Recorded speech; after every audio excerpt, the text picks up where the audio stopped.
you're better off alone?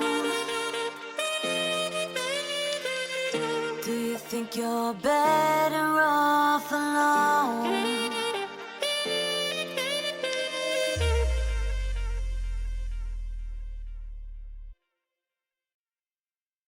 Take me on a trip, I'd like to go someday. Take me to New York, I'd like to see LA. I really want to come pick it with you. You'll be my American boy. Take me on a trip, I'd like to go someday.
Hello, everybody, and welcome to the Camelot Smite League.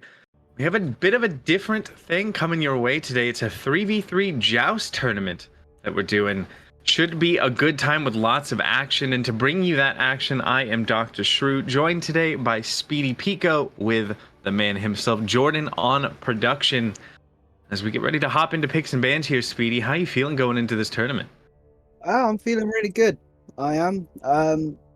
So with the picks and bans, I can see that we've already got an Ares and a Baron Zombie, and then also a Chiron and an Anther. So it'll be really interesting to see what these teams decide to pick on the first round of picks. It will be. Yeah, definitely an interesting start here with the Hercules band coming through as well. This isn't Conquest. It's not going to be the same style of picks that we're used to, and it's also not Duel, which has its own kind of meta. It's sort of the in between. Is there anything you kind of expect to see picked up and prioritized between these teams, or is it just kind of the wild, wild west where anything goes?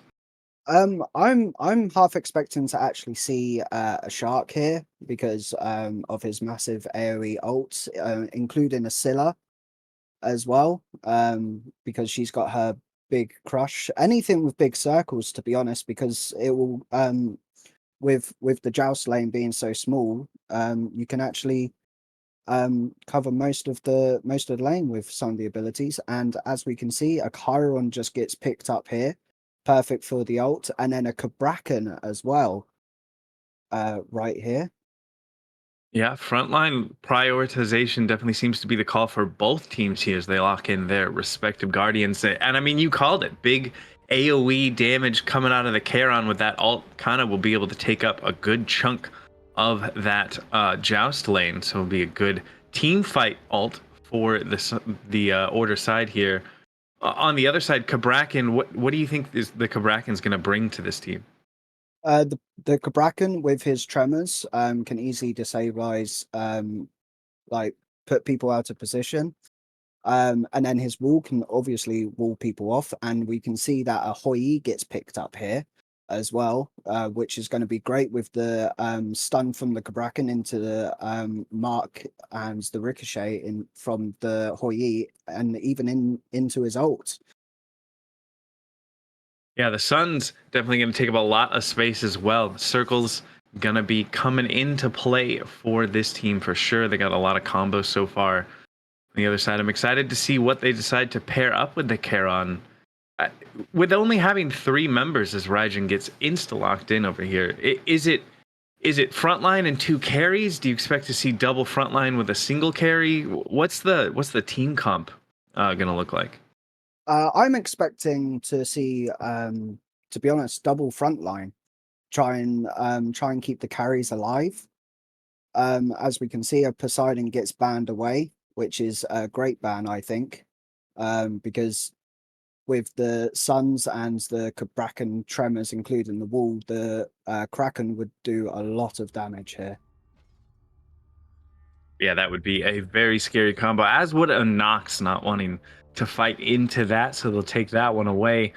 Artemis is the ban on the other side, and it seems like the teams might be thinking that double carry's the way to go, but I think I'm kind of in agreement with you. Double frontline with a single carry seems very jousty to me. I don't know if that's a word, but I'm making it up right now. Yeah, to me that seems to be the way that most players seem to go, is go for maybe a guardian and a warrior with a carry. As we can see, a Medusa getting banned as well from one of the teams, which, to be absolutely honest, I would say that's a very good ban because of her ults. Waiting to see what this anyone over Kaio team is going to lock in for their last pick. If it's going to be a carry, if it's going to be a frontliner, we'll have to find out. So far, I think you're right. Their team fight does look pretty good on that side with the combos of CC that they can chain together between the Cabrakan and the Ho Yi. On the other side, though, Raijin has just quickly become one of the best, if not the best mage in the game. And you pair that up with a Charon, that's got to be a scary two-man front that the Steiner and his backpack is locked in, correct?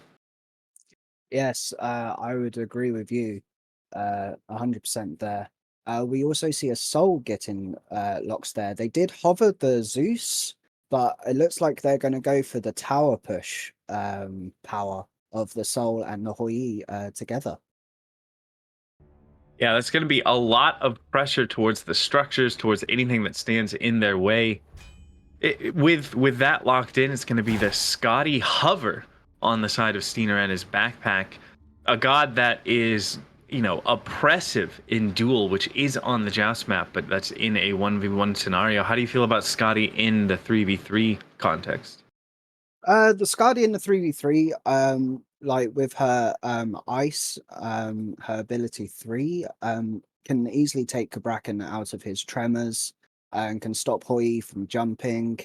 The only one I think that won't really be affected would be the Soul, because she can go into her Disapparate and just negate it completely. But in a 1v1, I think a Hoi, if you play it right, can win against the Skadi. Well, we will have to find out. We have both sides fully locked in here now that we can see the full three-man draft on either side. Is there a team you feel like got the kind of upper hand coming out of picks and bans? I would say, my personal opinion, it would be the Leon team, because they've got so much more potential there to be able to lock one person down. But then you've got the Charon as well with the ultimate to be able to completely stop that. But I'm going to favor the Leon team here. It'd be an interesting one to see how it plays out.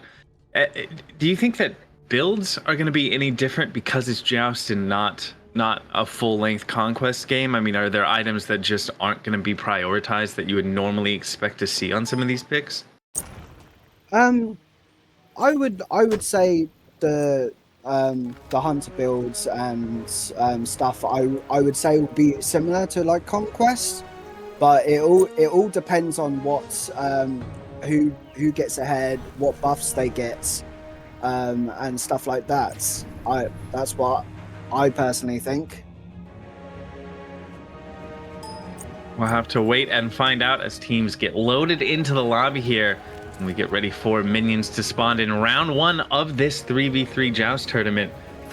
I'm excited for this matchup because there's names on both sides that I feel like a lot of people in the community are going to know, that are going to recognize, and some definite playmakers on both sides. I mean, Steiner and his backpack, no surprise there that Steiner is a name to look out for since the team is named. After putting him in the backpack, he should be able to make some good plays on this Scotty. On the other side, a couple, defending Season 1 champs here in the Camelot Smite League between the Krogerman and No Leon with their hairnets run through that Lance division. So there could be a lot of playmaking happening here. Is there anyone, be it because of player or god, that you think viewers should keep an eye on here as we get ready to load in? I think Stina is definitely someone to keep an eye on, especially on his Skadi. I've seen his Skadi multiple times. It's one of those. He's one of those players. If he can get comfortable on a god, he will run the show, I think. Well, minions have spawned, and we're gonna find out if Steiner can run this show. Red buff is over there on the right side. It seems like we at least see some prioritization from Death the King on that side of the map as the waves start to crash here. It doesn't look like either team want to quite pull the buff yet, though. We'll just start the farming for the meantime. There's a good amount of poke coming out from the Hoi there. Then we've also got the Kabrakan, who's a little bit poked out, but should be healing up pretty soon. Definitely. It looks like the Krogerman has forgotten to grab a recipe. Is that something that's gonna affect him? Do you feel like it's a short enough game that he'll be able to catch back up, or is this going to be problematic for anyone over Kaio? I think it will be quite problematic because Joust is a game mode that I think that doesn't really have a mid to late game. It's not like Conquest where you can go, oh, I forgot a recipe, let's quickly go back and get one. Because you need to start stacking that recipe as soon as possible. You do, and it will hinder him a little bit, but we'll see how the game goes. We will do. Looks like anyone over Kaya wanted the red buff and managed to pick that up, but they lost the purple buff in trade. But should be able to secure their own blue buff as well. It seems like both teams, for the moment, are comfortable just kind of poking, just kind of farming. Who do you feel like's the one that needs to, like, that should be the one to kick off the aggression here? I think it should be the on Standards team. It should be the Chiron going in, and then on anyone, it should definitely be the Cabrakan. But if you get enough poke out, oh, and here we go, the Raijin jumping in here. Good he is start. going in. Charon ult comes through. We're going to see the Raijin as well. Good damage coming out of the Death the King, but it's first blood going the way of Steiner, who gets the pick onto Kroger Man. It's exactly what Steiner in his backpack would have been looking to do. Take away that front line, kick things off with that first blood. Yep, that was a very good play by Steiner there. Oh, and Steiner's ult coming out, and he gets the pick. Steiner is just running through them right now. Gets himself a delayed double kill here in the, well, I was going to say mid lane, in the only lane here in the Joust map. And now this Scotty with 2 kills under the belt, going to be even more of a problem than she already was. Yep, I definitely agree. 2 kills underneath him right now means he can get all the items that he needs to be online.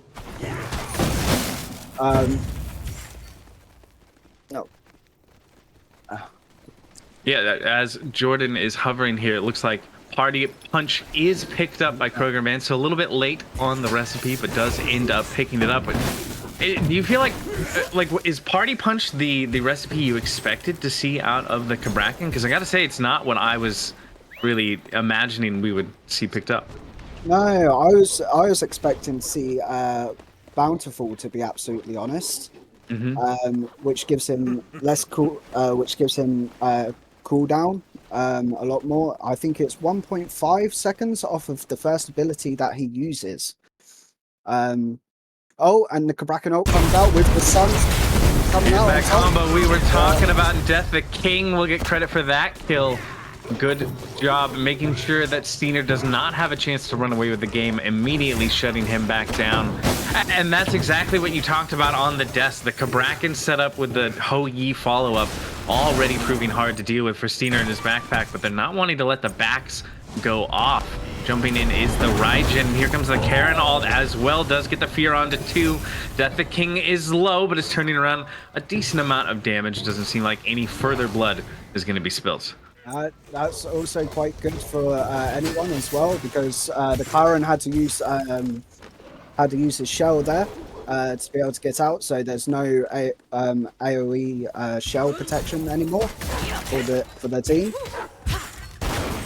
And they're going to go and start clearing out that back camps.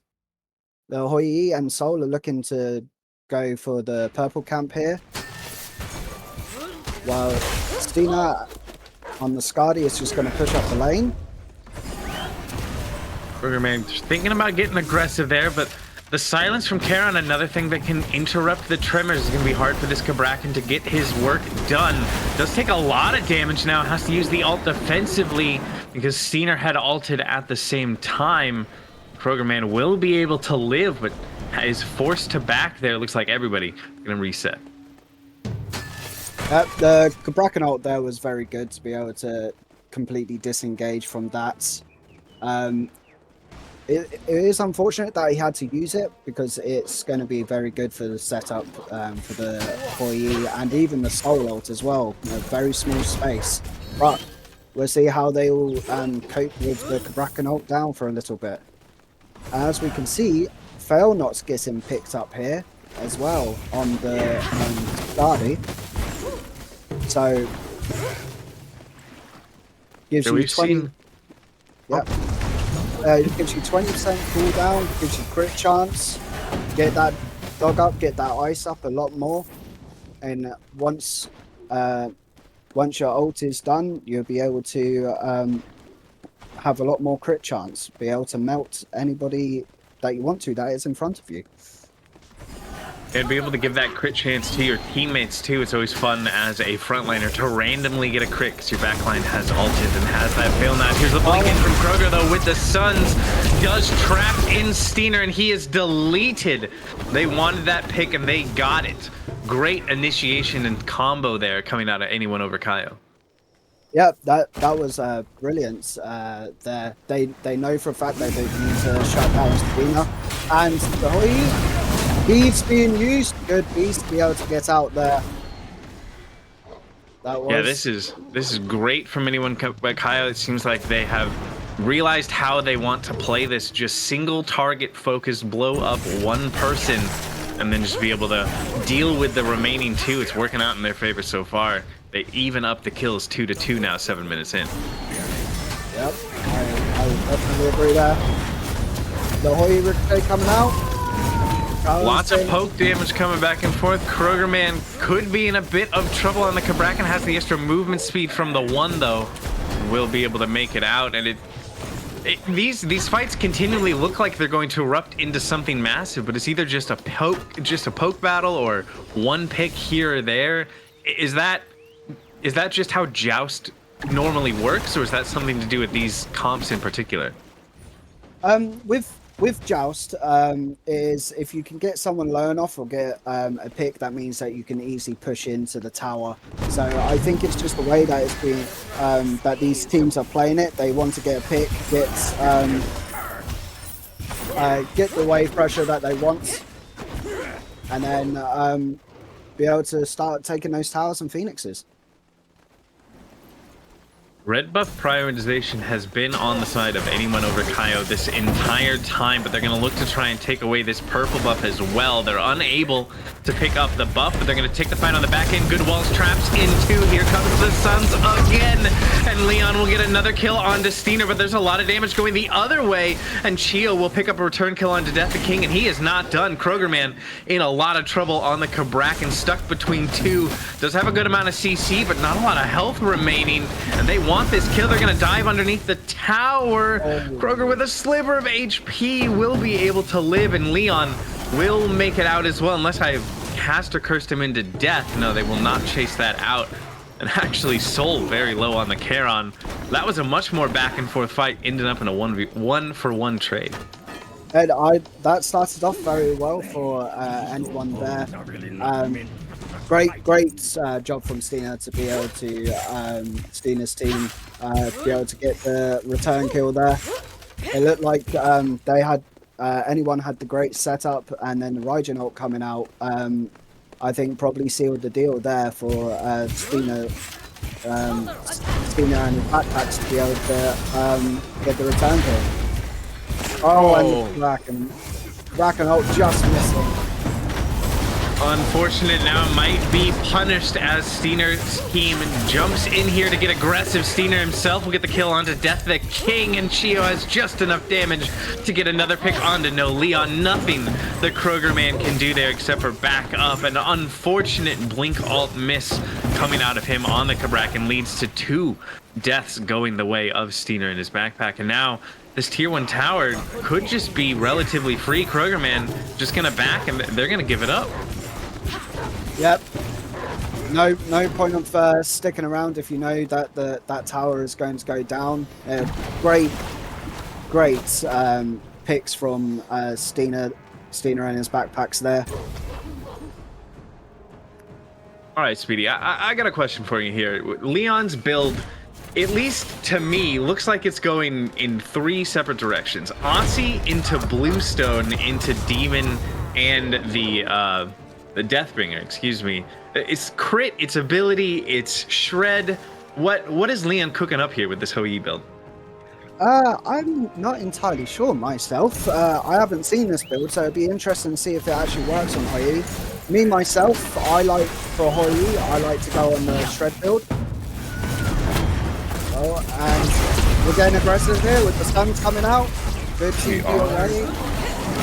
Leon trying to get things up. The walls come out, but the Camelot will slow things down. Krogerman actually taking more than he probably wanted to in damage. Chio gets one, Steiner gets the other, and Krogerman forced to retreat once again.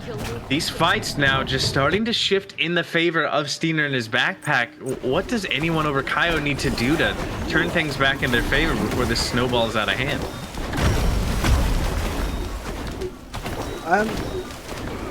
To be absolutely honest, it's one of those things where you need to start. They need to start prioritizing Steiner again, like they were before, because that ice is interrupting any Kairo's ability to be able to get in to do anything. From what they have been doing with the Kraken ult and the sun's coming out, that's been working really well. But it looks like that Steiner and his backpacks have adapted to that. Yeah, they were able to get that combo off a couple times, and then it's just not been able to work out again.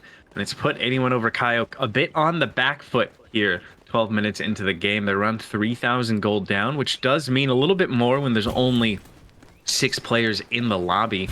So a decent lead built up by Steiner here. Yes, I definitely agree with that.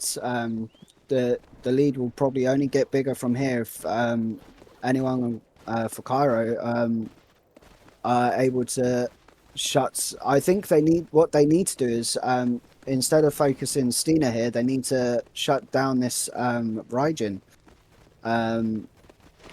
because he hasn't died yet and he's got 3 kills on him. He'd be worth quite a lot of gold here. Yeah, it seemed like Chio got, an item or 2 online, and all of a sudden he just absolutely started swinging. And I was just about to ask you, do you feel like Steiner and his backpack could look towards this Bull Demon, and that is exactly what they're going to do, but it's not going to be free. Anyone over Kaio is nearby. The frenzy's going to be popped, and this could turn into quite the team fight, but it's Steiner and his backpack, the ones who are getting aggressive. The Suns and the Kraken walls come out, though, but it's mostly for Peel, except for they might be able to get a kill onto the Charon, and Soul will end up falling, but not before Chio gets a kill onto Death the King. Low health bars for the Krogerman, who's trying to make it out, using the tremors to slow down the aggression. Forces out the beads from Chio, who will just say thank you very much for the double kill. Pick themselves up for himself. He's going to look for more. Leon has the leap to get over the wall and might be able to make it out safely here. It seems like the retreat was good enough. Bull Demon forgotten, but 2 picks go in the way of Steiner and his backpack. That was a very good. That was very good from Steiner and his backpack there. I think their goal was to go for the Bull Demon, and if anyone Cairo would step up, instantly turn and fight, and that's what they did, and they came out on top. It was a good game plan there, and they executed it the way that they wanted. Yeah, it seemed like that was a bit of a damned if you do, damned if you don't moment for anyone over Kaio. That couldn't give up that Bull Demon for free, but stepping in just led to a hard team fight for them. They did get a pick, though, onto 1, and as production hovers here, it's Executioner is picked up, which is something that I am not, surprised to see picked up on a Ho Yi by Leon here. But it's the glyph that no one really ever talks about. We're gonna have to hold that thought, though, as a fight breaks out. Krogerman takes a lot of damage. The Suns come down, though, to slow down the aggression, but is it gonna be enough? Chio's damage is just so insane, and Death the King will get dropped. Steiner getting credit for that kill, and Soul able to live on the Charon with a sliver of HP, and now Steiner and his backpack can just look to push down this Phoenix here, and it just evaporates. Where did it go? There is no longer a bird for the side of anyone but Kaio. They're forced to back up to the Titan room. Leon needs to be careful. One more pick here could just lead to the game. But it seems like Steiner and his backpack will just take their bird and back up for the time being. It looks like now they're gonna go for the Bull Demon, which I think is a good call here, because they know that they've got the fire minions being able to come up. It looks like the Hui's going to try and go in for the steal. Unfortunate, and now he's going to get picked. No, he's able to leave out. Low. He will be able to make it away. I like the steal attempt there, but unable to get it done. This is gone from bad to worse for anyone over Kaio. when you're in a situation in Joust like this where you don't have a Phoenix, you got fire waves pouring in, the team has Bull Demon King.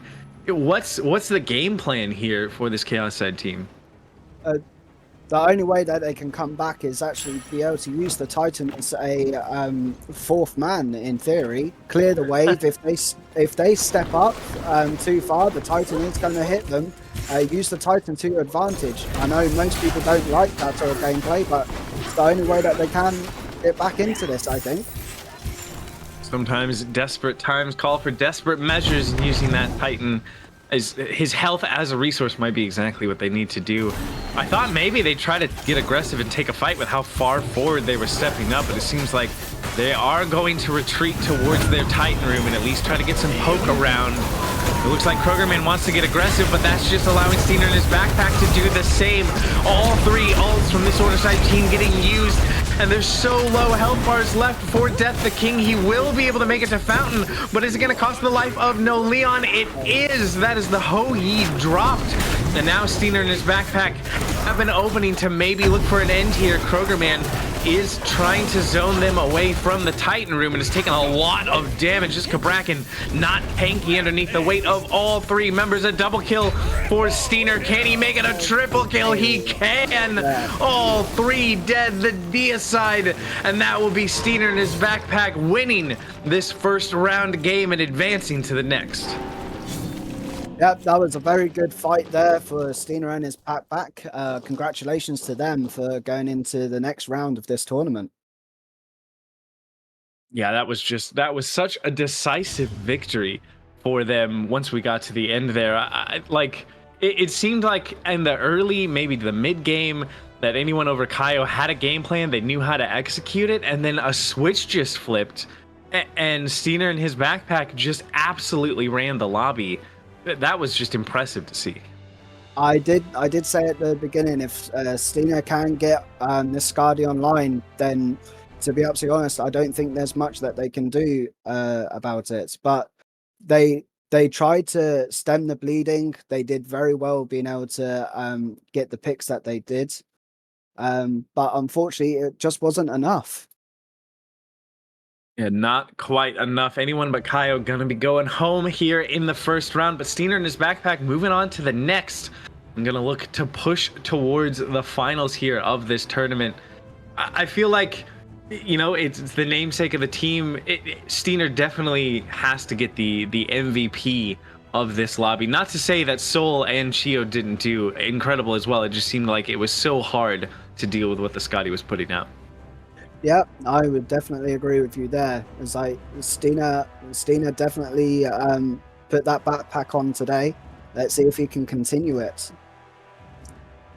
Well, we will find out how the rest of this tournament is going to go in a few moments. We're going to go to a quick break, though, before we hop into the next matchup here in this 3v3 Joust tournament on the CSL.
Unreroute the rivers, let the damned water beat.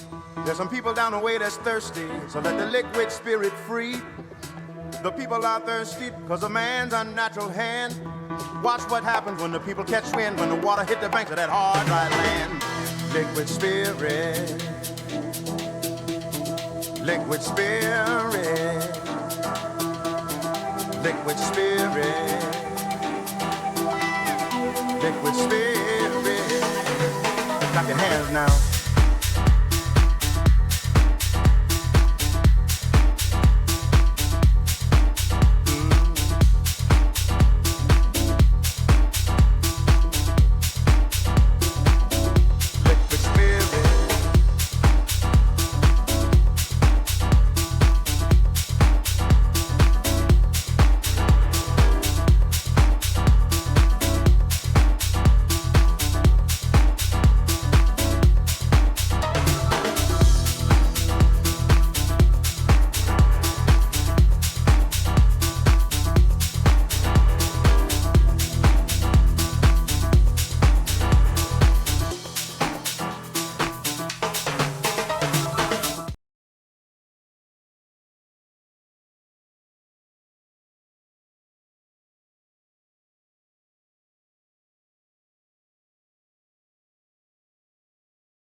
Unreroute the rivers, let the damned water beat.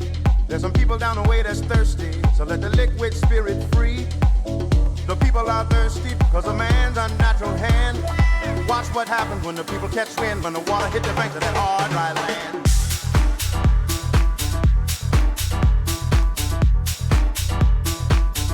Liquid spirit,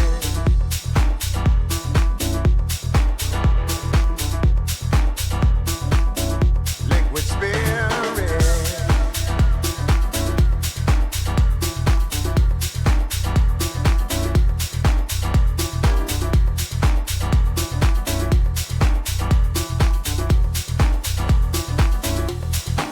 Clap your hands now.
There ain't no gold in this river that I've been washing my hands in forever.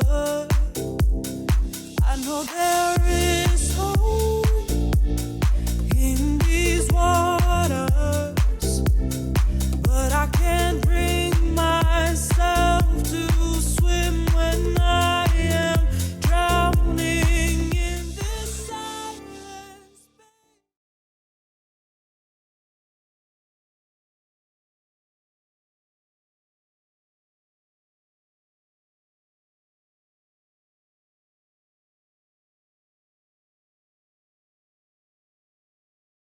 in round 2 of said tournament. And we're gonna once again see Steiner and his backpack take on a team to try and push further into this tournament. Speedy, we just saw how well Steiner was able to work, how his team was able to work. Do you feel like they're gonna be just go for a similar comp again, or do you want to see them maybe mix it up? Uh, I think they will look to go for some sort of similar comp. If it works, it works. Why would you change that? But as we can see, Karan has already been banned out along with the Nejar as well. And then we've also got the Ares and Hercules from Stina. Bracken taken off the board third here from the meta makers, not wanting to deal with the Guardians' pressure that comes out of both Cav and Charon. On the other side, it seems like Steiner and his backpack banning away exactly what they did in round 1. No changes so far for them. Maybe sticking to what you said. If it ain't broke, don't fix it. Yep. And we get a Baron Sambi ban and also a Raijin pick here. So that's 2 gods now from Steiner and his backpack that they had last game that they won't be able to pick up because they had the Charon and also the Raijin. So it'd be interesting to see what they pick here. Yeah, that kind of just answers the question I asked you. Are they going to stick with the same thing or mix it up? Well, they have to mix it up now. They're not going to be able to do. They could run back the Scotty. Steiner looked very comfortable on in round 1 should they choose to do that, but the other 2 pieces are going to have to be different. Meta makers, though, picking up that Raijin, and we just saw how good Chia was able to perform on that, the damage that this god's able to put out. It's definitely a good first overall pick from the meta makers. Yes, I would definitely agree with that.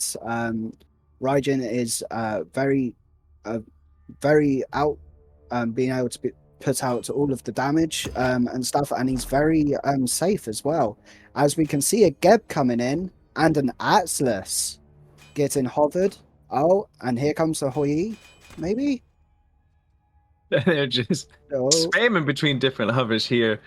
Geb is for sure locked in though, so we can talk about that one. What is Geb gonna bring that's gonna be different than what the Charon brought in round 1 for this team? Well, he's with his Cataclysm, his ult. He's got a massive AoE stun. Then he's also got his shield as well, his ability 3, and also a knock up. So if we really wanted to, might I would like to see an Awilix here, because that knock up will be very interesting if they can get an Awilix. Yeah, classic combo of the Geb and the Wheelish. I definitely agree that would be a good lock-in, but instead they're gonna go for the Ho Yi. Leon had that in round 1, but this time they're gonna pick it up for themselves and try to combine that with the Geb. There is, I mean, still a good chain amount of CC. You were talking about in round 1, circles and circles here for Joust. The sun's dropping on top of a Cataclysm seems like some good circles to me. Yep. And as we can see, an Achilles getting locked in here.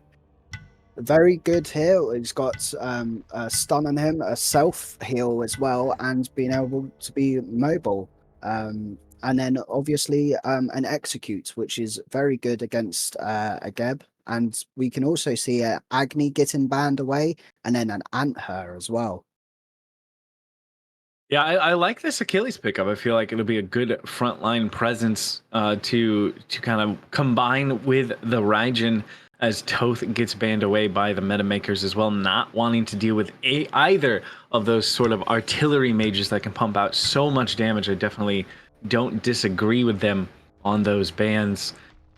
Do you feel like is there a pick that's still open you feel like should get banned away by Steiner and his backpack here?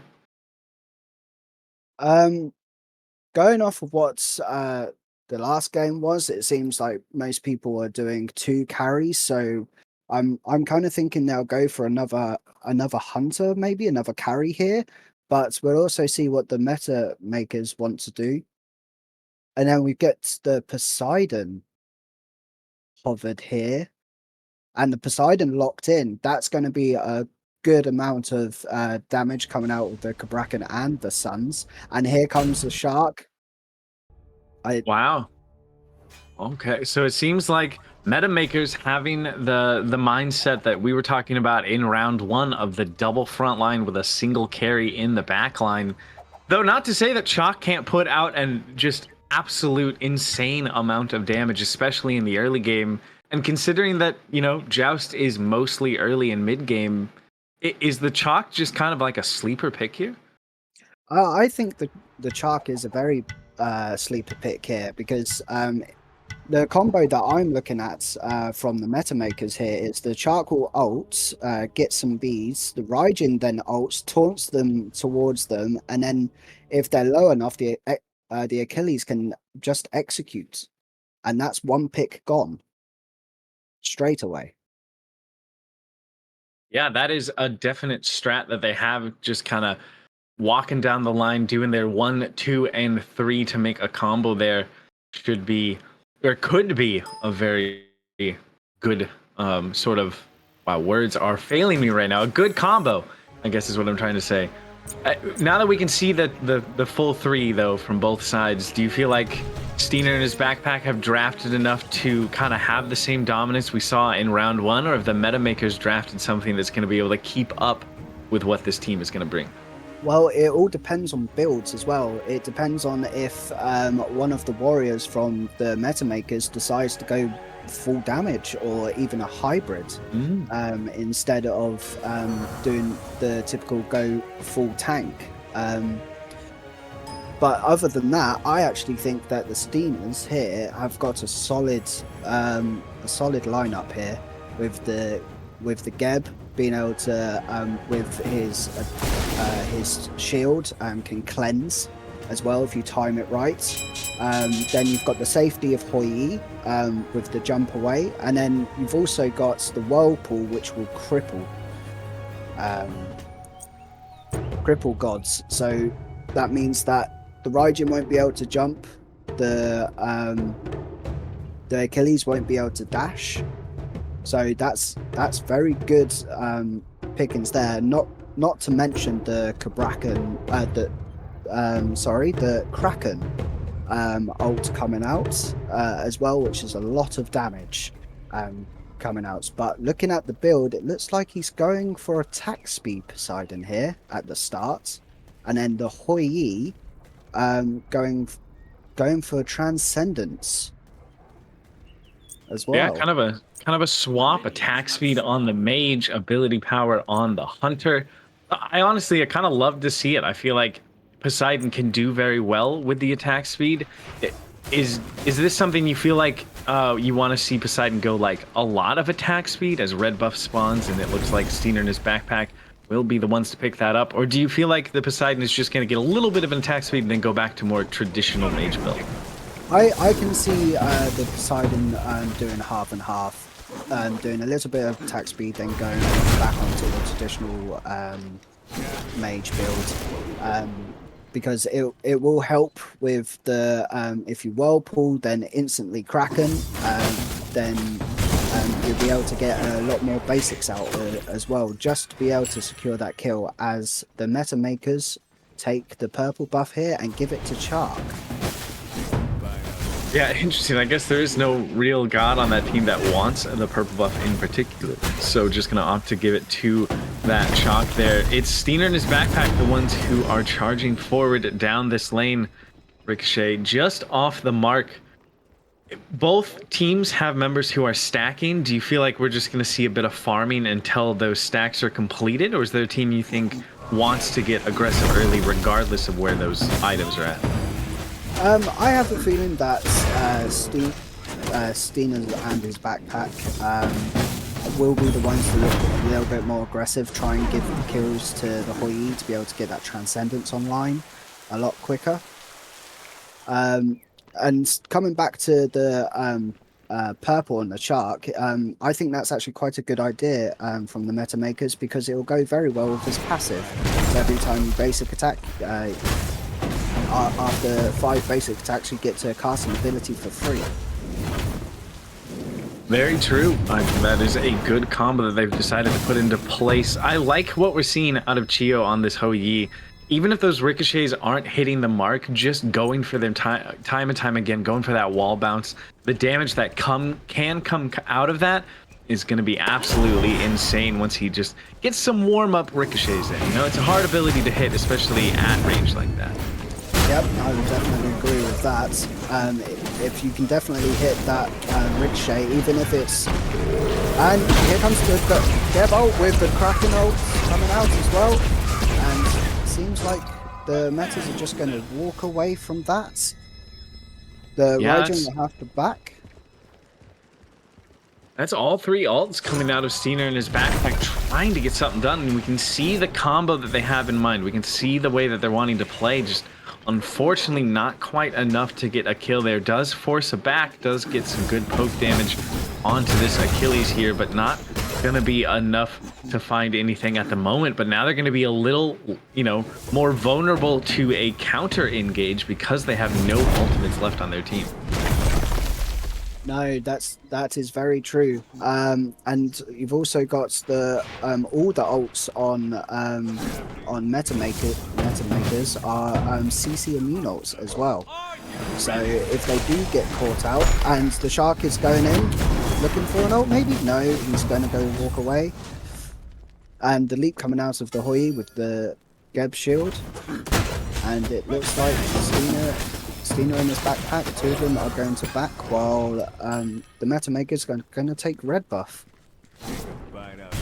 Yeah, an unfortunate time to get poked out right as those neutral camps are respawning, which will allow the Metamakers to pick all of those up for themselves. Griffin Wing is the call for Chio here on the Ho Yi to follow up that Transcendence.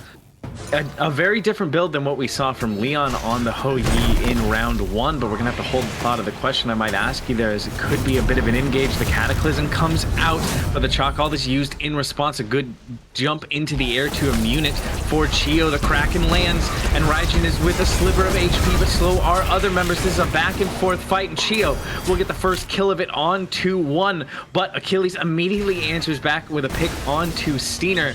And now Mythical needs to get away on this. Raijin will be able to live, but it's low health bars for both remaining members of the Metamakers.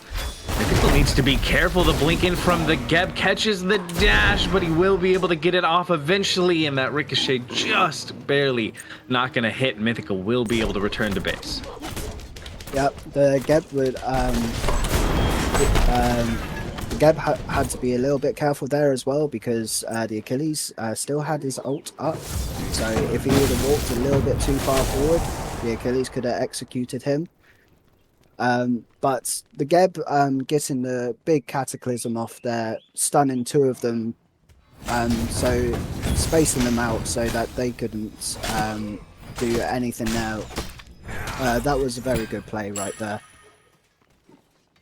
Very even game so far here, just 5 minutes in. Not more than 300 gold between these two teams. The kills are even at 1-1. Seems like Mythical wants to get a bit aggressive, and it's because he knows the Chalk is going to come in as well. Cypher gets the ult off, and Steiner is in a lot of trouble. He will get executed. The Kraken not enough to dissuade them from taking that kill, and now Steiner dead for the next 11 seconds.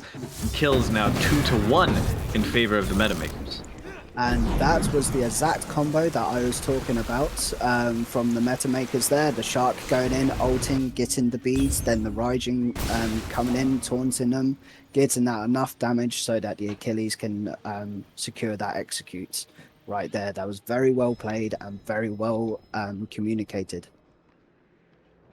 Yeah, they did it in the right order of operations to make sure everything went in their way, and they do pick up that kill. And you called it earlier. It looks like we are seeing that Cypher on the Chalk is going for a bit of a hybrid build. Genji's into the Jotuns for into some physical protection of his choice afterwards. So this Chalk not only going to be fairly tanky, but going to do quite a bit of damage as well. Yes, and he's got 30% cooldown right now. And the Kraken coming out, missing, unfortunately. But like I was saying, and we're going back in with the the shark here. The shark ult coming out. Good shield. Here's that combo that you were talking about. The Cataclysm comes out with the Suns to actually dissuade further aggression and stop the combo from coming to its ultimate conclusion, saving the life of Steiner. The red buff, though, cannot be saved by Steiner in his backpack, and that will go the way of the meta makers, and they'll just clean up the jungle. But you can see that they have that combo that you mentioned in mind. They're definitely going for it, but at least Steiner and his backpack have now shown that they are wise to it and have the ability to, you know, kind of counterplay it. Yep, exactly the same as they did in their last game. They realized that Steiner was getting targeted by the Cabrakan and the Suns, and they adjusted, and they've just done exactly the same thing here. They've recognized what the threat is, and they've instantly been able to adjust. And with Soul coming in with that Geb ult to completely stop it, which was very well played. We can look at this Achilles build now as Kraken comes out again, does get the beads out of only mythical, so at least pulling something for the use of that impactful ultimate. But it seems like Achilles is going for, I thought at first we were going to see a support build with the Gauntlet of Thebes, and then we switched to a little bit more solo lane with that Glad Shield picked up, and now with the Charged Morningstar picked up as well. Much more of a hybrid build, as again it's the Chalk Ult initiating things, and the Achilles ult not even needed. Fatal Strike will just be used to get closer to the remaining two enemies. The Suns are going to land. A Stone Shield is used as well to make sure that shield is safe. But it's too little too late for Steiner, who does end up falling for the third time this game.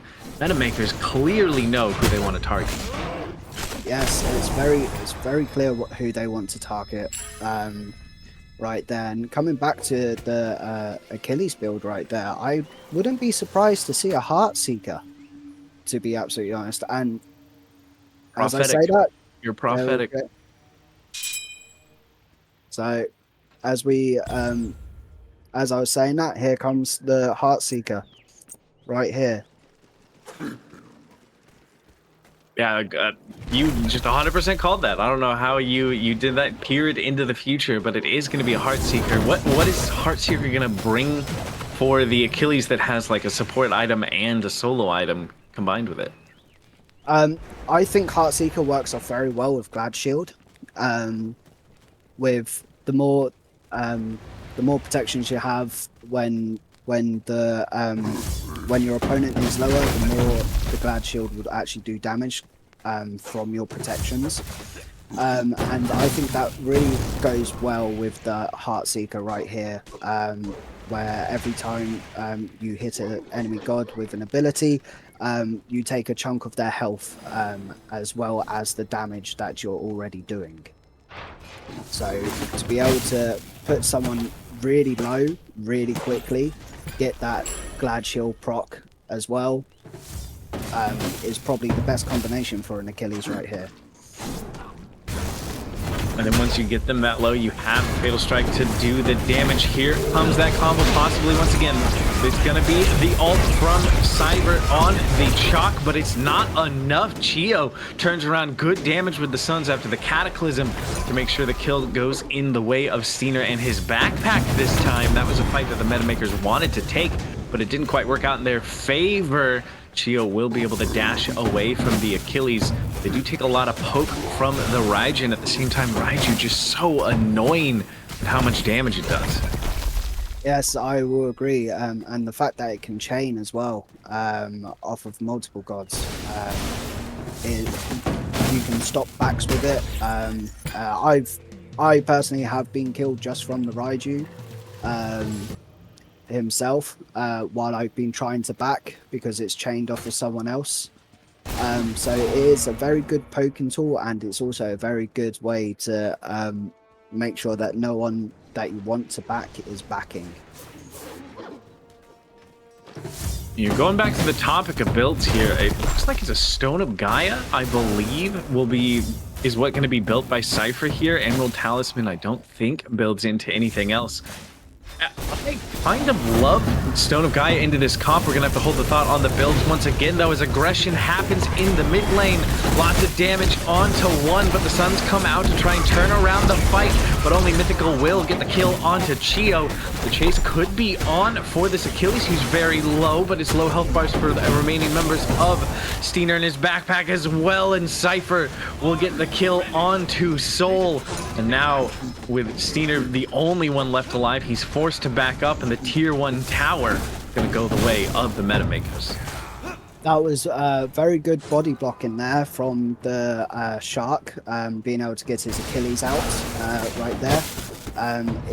If he wasn't there, I don't think that Achilles would have been able to get out, and that was very well coordinated from the meta makers. Good communication, being able to result in 2 kills, and they also saw the opportunity to be able to capitalize, even though when we thought the team fight was going to stop, they saw that the Geb was out of position and decided to go straight back in on him because he had no backup from the Hoi, who was already low as well. Yeah, that was great overall play from the meta makers. They've picked themselves up that tower now, put them around 2,000 or so gold in the lead. Kills 5-2, 13 minutes in. This is when Joust games can start to snowball, right? It's so hard, I feel like, to come back from a deficit in Joust because there's so much less of the map to safely farm up. You're triple splitting all the farm. Do you feel like Steiner and his backpack are kind of teetering on that edge of getting snowballed on at the moment, or do you think that they have a comp that's good enough on the defense they'll be able to hold their own here? I think they have a good enough comp to be able to hold the defense up that they want to. They've also got the steal potential from the Suns and the Kraken if the meta makers decide to go for the Bull Demons. One good team fight could turn this whole thing around back to Steiner and his backpack. Very true. This could go either way. Bull Demon that you were just talking about is going to be pulled by the meta makers here. Steiner's squad is aware of it and are marching down towards it. They have that steal potential that you mentioned as well. Cataclysm's going to come out. That's going to kick this fight off the Kraken, and the Suns come out. But where did the health bar go? A good juke back by Cypher does save his life for the time being, and actually Mythical's the one that gets the kill onto Steiner, who does end up falling, and now there's low health bars. It's a double kill for only Mythical. Can he get the deicide? It's so low that Fatal Strike will get the job done, and that is all 3 dead for Steiner and his backpack.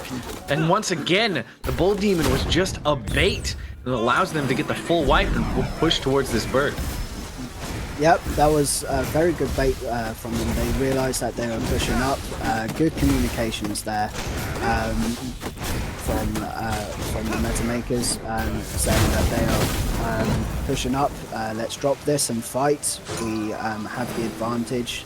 We've got the Shark ults and everything. Why would we not take this fight? I think that was a very good call by them there.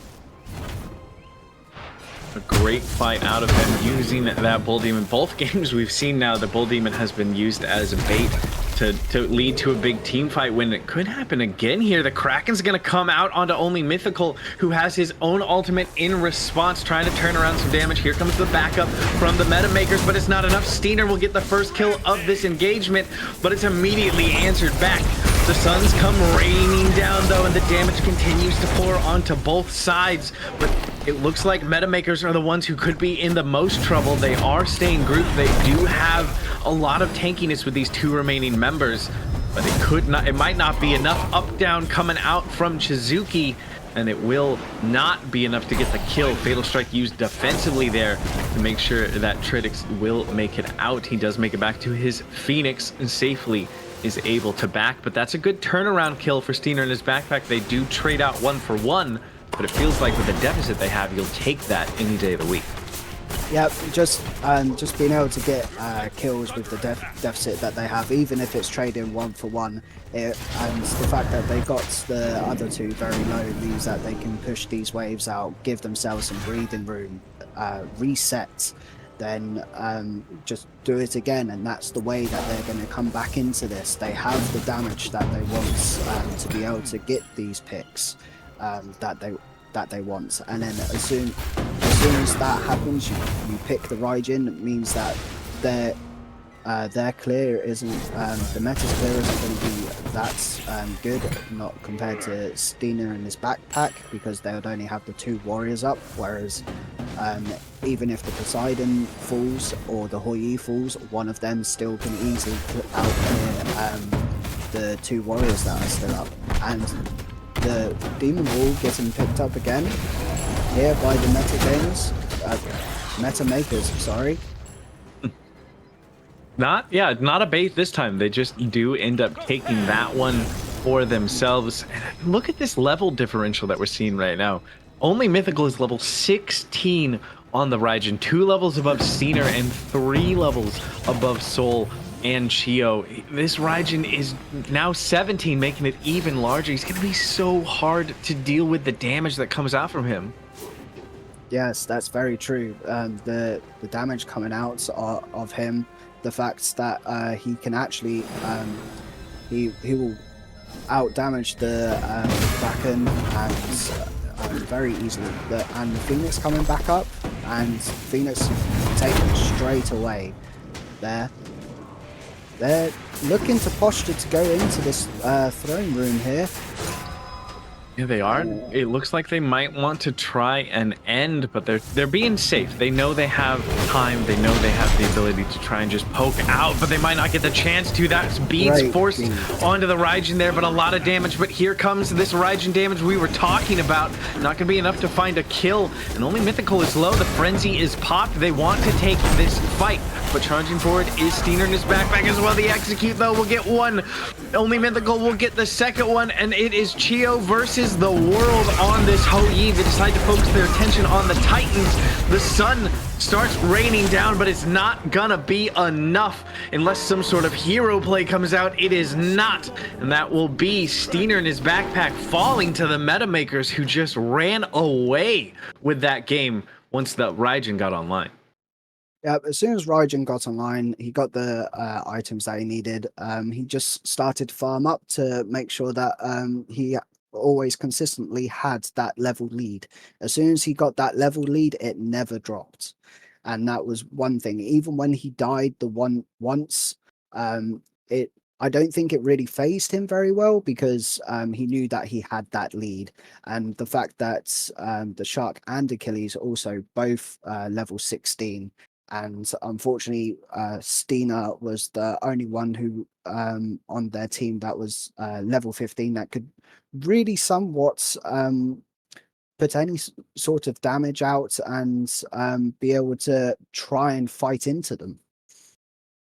Yeah, that was just very clean play from the meta makers as a whole, because it was only Mythical and the Raijin doing all the damage, but both Cypher and Tritix were just setting up so perfectly. We mentioned it a few times throughout that game.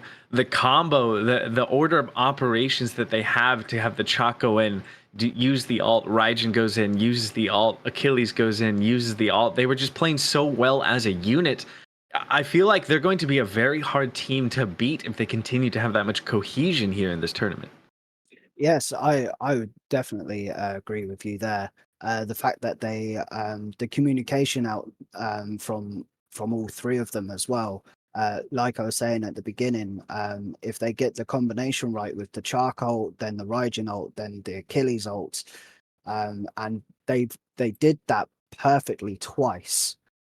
They did, and well done to Stina Pina and his backpack as well for recognizing that, and actually negating most of it with the soul on Geb blinking in, and Cataclysm, the Raijin and the Achilles. All right. Well, we're going to take a look at the bracket, because we're going to see the meta makers are moving on in this tournament. Unfortunately, Steiner and his backpack will be going home, but we get to take a look at what the rest of this tournament's going to look like, who has been where, and where we are in the tournament. We'll switch over to that in just a moment so we can take a look at it. I'm interested to see because, like I said, I feel like this MetaMaker squad is just in a really good spot right now. They have so much cohesion. Now we can see the bracket now that they're going to be going up against Boston Tea Party's Redemption in the semifinals. And on the bottom half of the bracket, Tig Bitty Goth Girls against Hachi's Men will be fighting to see who gets the chance to make it into that final slot. Yes, I agree. The Meta Makers and the Tea Parties game should be a very interesting one to watch with what we've just seen. And I know for a fact that Mr. Wisp and Cusco are also on the Tea Party, who are very, very good players that I know.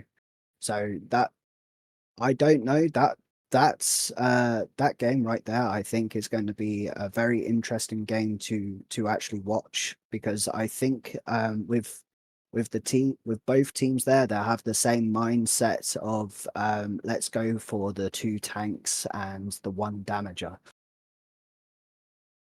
Yeah, it should be very interesting. The bottom half of the bracket, no slouch whatsoever at all. Goth Girls have Scotia Underclass Hero and Bro Taco, some big names on that team. And Hachi's Men is Lior, Jaeger, and Raptor, people I know that have played well together in the past. So we have some good matches coming up in the future. Before we get to them, though, I'm going to cut to a quick break, and we'll come back with some semi-final 3v3 Joust tournament action coming your way on the CSL in just a few moments.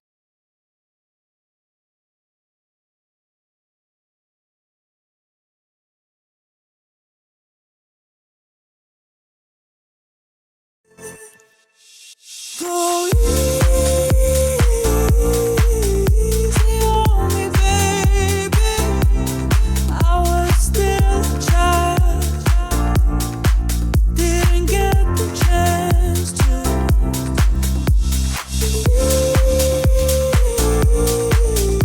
all around me. I had no time to choose what I chose to do.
Take me in the smoke, breathe me in and let me go. Sink to your heart to find you. Open up your eyes till you're blinded by the lies, so you can see what you do. Restless every time we start locking eyes. Lost control. Oh, it's paradise with honesty, but I'm in the dead of the night. Teardrops on the floor. The pain is over. Feel the darkness take control.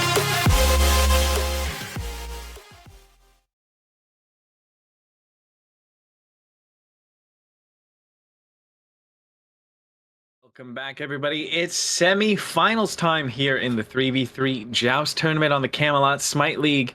And once again, we're going to be looking at the meta makers who have made their way into this semi-final round, and they're going to be going up against Boston Tea Party Redemption. Should be quite a good match.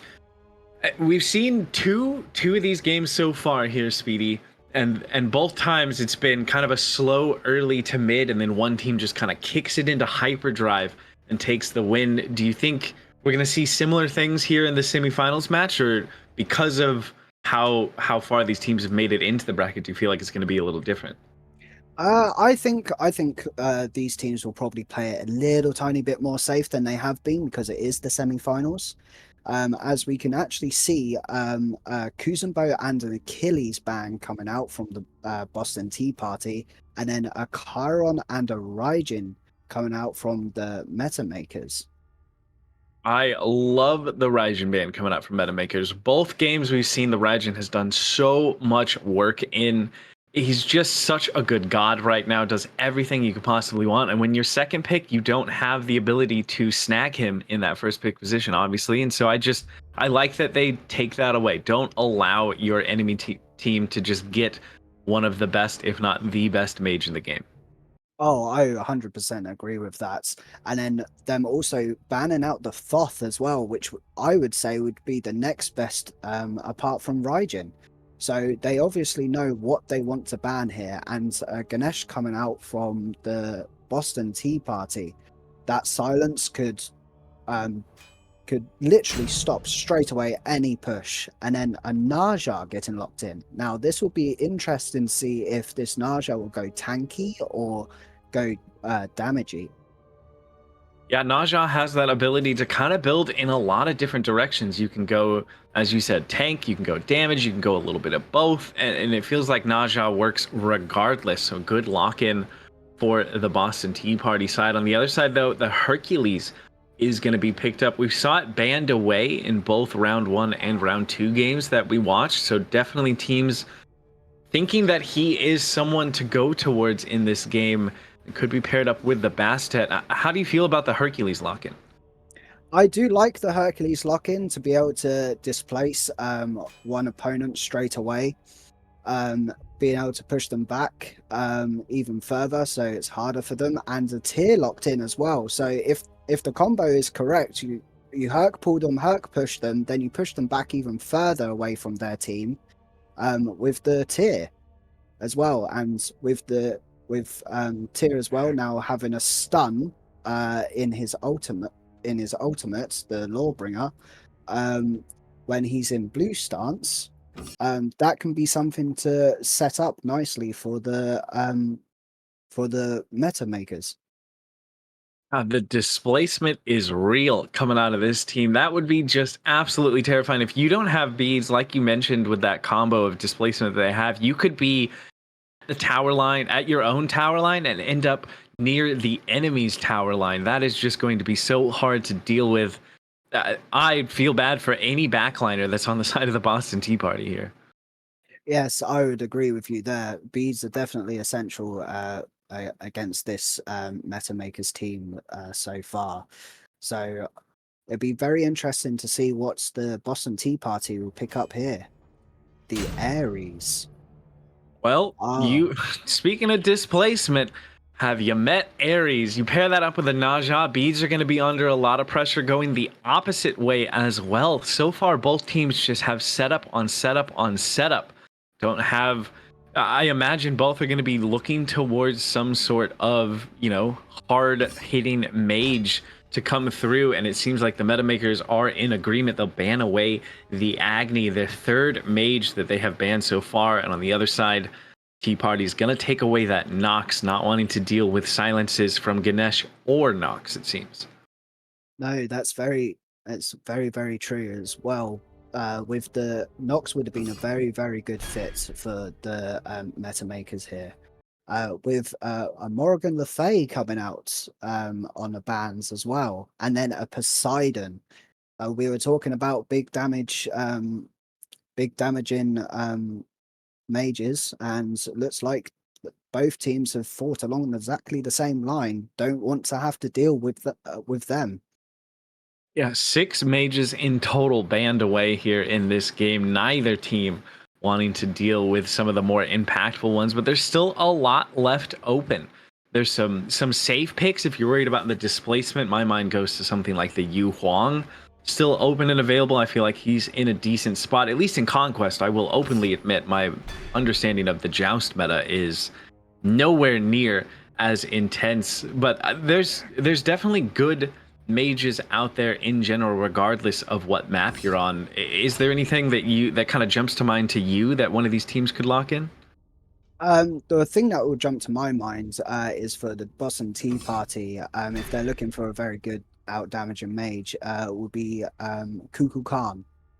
The Ares pull in sets up perfectly for Cuckoo's ult right there, and Scylla locked in for the meta makers here.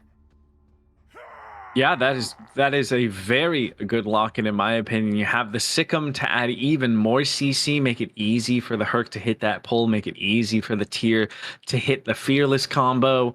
And then, it feels like Crush, once you get a little ways into the game, is an ultimate in of itself for Scylla, not to mention the I'm a Monster. That is a lot of damage. And on the other side for Boston Tea Party, they're going to hover the Ra, and Ra Naja is a combo as old as time in Smite. You take someone up into the air with the Windfire wheels, and they land immediately into a Searing Pain. I would love to see this locked in for their side. Oh, they opt for the Persephone instead, looking to burn every single one of the Boston Tea Party's gods will burn beads. So they are looking to take those beads away straight away. Whereas on the meta makers, one thing that the Boston Tea Party have to be careful of is every single one of them on the meta makers has a CC immune ult as well. So it'll be very interesting to see how the Boston Tea Parties are going to be playing around the beads and the ults. Very true. That is a lot of beads burning potential, but as you said, there's a lot of CC immunity available. So we're gonna have to see if they can have enough of the pressure to make all of the beads burning that they have worthy of anything. Because you can have all the beads burning abilities in the world, but if there's always some form of CC immunity on your enemy, it doesn't really do much. Ares ult isn't gonna do a whole lot if it can never pull anybody in. There's also stuff like, Magai's cloak that could be picked up to further counter what this team is trying to go for. I'm gonna ask you the same question once again. We can see the full drafts on either side. Do you feel like meta makers have drafted a comp that's going to get themselves another win and push them to the finals, or have Boston Tea Party done enough to push themselves to the finals instead? Well, looking at the teams, I'm going to favor the meta makers here, just because, like we were saying before, they have so much CC immunity. It would be very interesting to see how the Boston Tea Party, like I said, play around all of that. It all depends on if they're able to catch, like Scylla, for example, catch Scylla up without her ult up or her beads up, instantly try and take her off the board, so you don't have to worry about the crush damage coming out the Sikkim either. So it'd be very interesting. But like I said, I'm gonna favor the meta makers here. We talked about how good their team cohesion is. I definitely agree that they are going to be a force to be reckoned with. But I feel like Boston Tea Party do have quite a good comp on their side as well. If they can execute these big, impactful ultimates in the correct order, use that order of operations to make sure that they do pull someone with an Ares ult, or they do trap someone with that Persephone ult, or they do take someone up into the air with Wisp's Windfire wheels, they have the potential to kind of turn this around in their favor should that work out. And Persephone is one you talked about while we were off air as something you were hoping to see picked up, and it was picked up by Kuzcode here. What is Persephone going to bring for this Boston Tea Party team? Well, the Persephone, with just her ult as well, can bring a lot of beads burning. You can also lock one person down inside her little cage that she has. As we see the red buff getting fought over. We're going to use the sash, but get hit by the Fearless. And just a little bit of poking back and forth. The crush lands, but there's the combo. There's the pull back already. The sash, though, to make sure that the Fearless cannot follow up and there won't be too much displacement coming out there.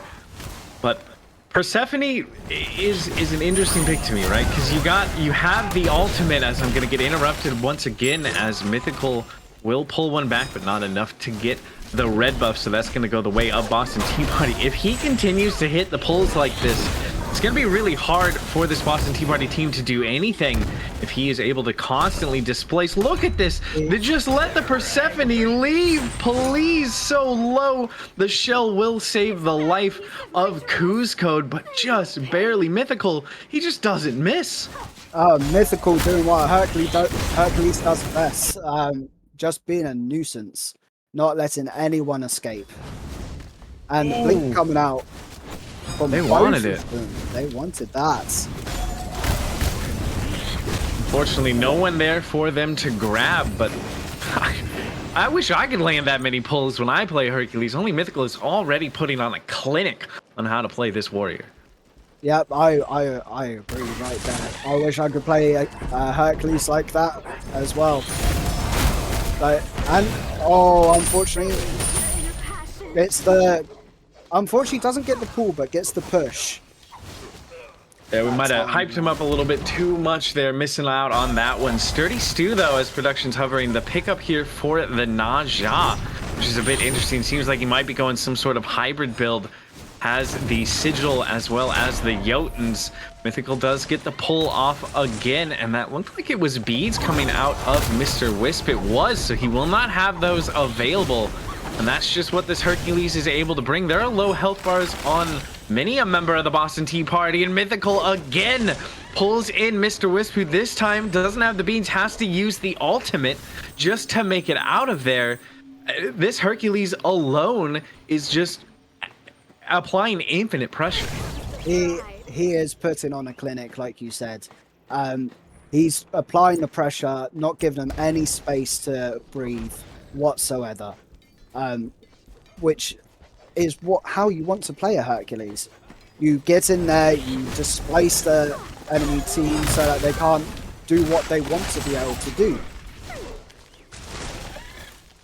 You can see already that Cypher has upgraded his beads, knowing how much pressure they're about to be under. And here is why. Only Mythical with a sliver of HP, and he will end up falling. The I'm a Monster was just off the mark, unable to find anything off of that one. And first,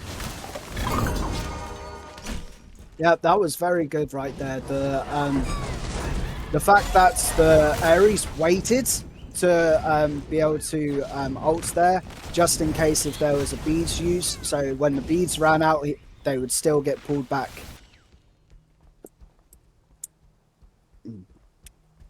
So now they're looking to go towards the purple, getting the small chest camps, being able to give yourself a little bit of movement speed.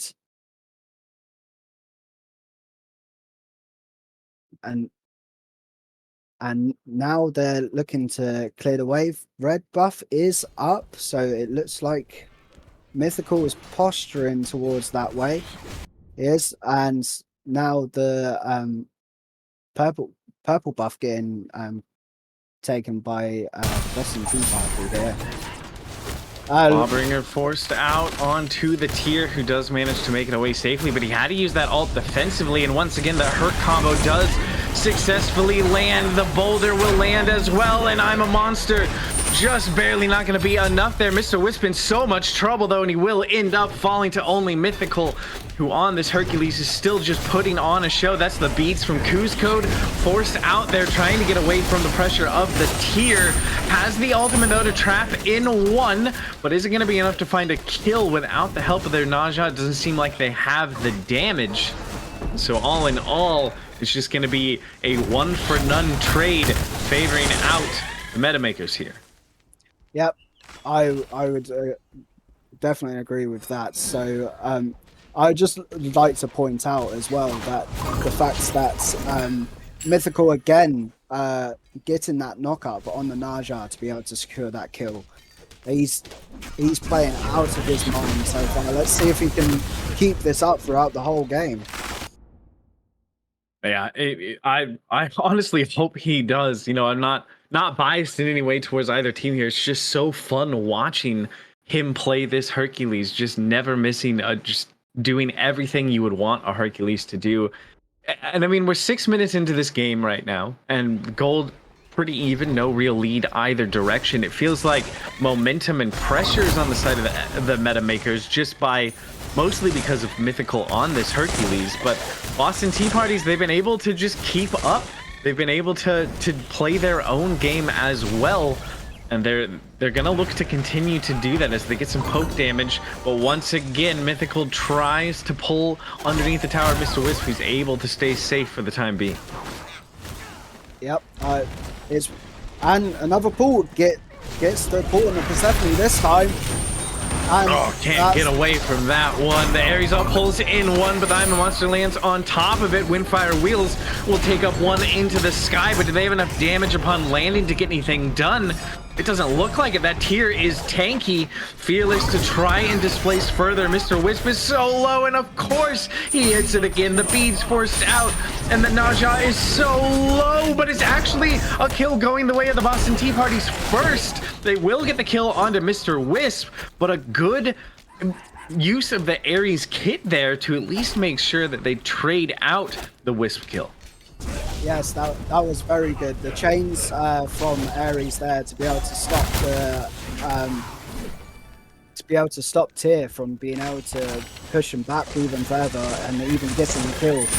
Good recognition right there. That was.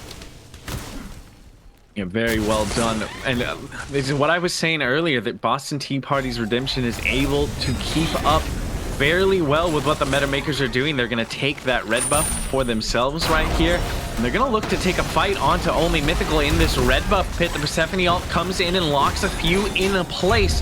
I'm a Monster gonna do some damage, but not enough to find a kill, and Lawbringer going to be needed to try and get away, as this tier is very low now, getting chased down by Mr. Wisp. It is enough to get the kill, but now the Naja is in a lot of trouble, can't get away from the Hercules, and will end up falling, and that's going to be another kill going the way of the meta makers as Cypher gets one for himself. Cusco gonna try and turn it around. He will actually find one before he ends up falling. So it's all three dead on the side of the Boston Tea Parties, but two fall in return for the meta makers. Yep, and the only person that is left up is Mythical on this Hercules. It is. That was very good trading from both teams. Meta makers obviously come out on top of that. They do, but that was because the Scylla was able to get a crush off over the wall as they were all retreating there. I don't think if that crush landed, I don't think they would have been able to get the deer side there. Yeah, that was a great use of that ability to make sure that that goes their way, but it was enough from Boston Tea Parties to make sure that nothing really got done. I mean, yes, only Mythical got one wave by himself, but then he just had to reset. Nothing too much came of it. Here comes more displacement, though. Cusco in a lot of trouble, gets hit by quite a few ultimates. The Ares gonna pull in one, but it is not gonna be enough to find a kill. Cusco will fall to only Mythical. Mr. Wisp, though, wants to take this fight further. Windfire Wheel's not gonna find a home, and a blink in from the Hercules could spell trouble for the Naja. Mr. Wisp is so low, just a sliver of HP remaining. The Crush isn't going to find the kill, but can the Tear? No, of course it's going to be Mythical pulling one back in, and Cypher will say thank you for the kill and get credit for that one onto Mr. Wisp. Ares gonna do what he can now to try and slow down this aggression, but he's gonna get displaced. He's gonna get pulled back in, and he doesn't have a lot of health yet, but tanky enough on the Ares to at least survive for the moment. Meta makers, though, are starting to roll through these team fights. Yes, they are. They've the momentum that Mythical was able to give them at the beginning of the game is now just transferring into all of them. It is being able to pick someone up and just completely displace them, and like again, it's all about the communication. Like as soon as he's picked someone up and pushed them back, the other two are instantly jumping onto that. They are. Yeah, the coordination is just so intense between these two teams, and it seems like Mythical is just constantly walking at the members of the Boston Tea Parties. They have no time to relax, no time to just focus on farm. They are under constant threat and pressure because Mythical never misses these hurt pulls.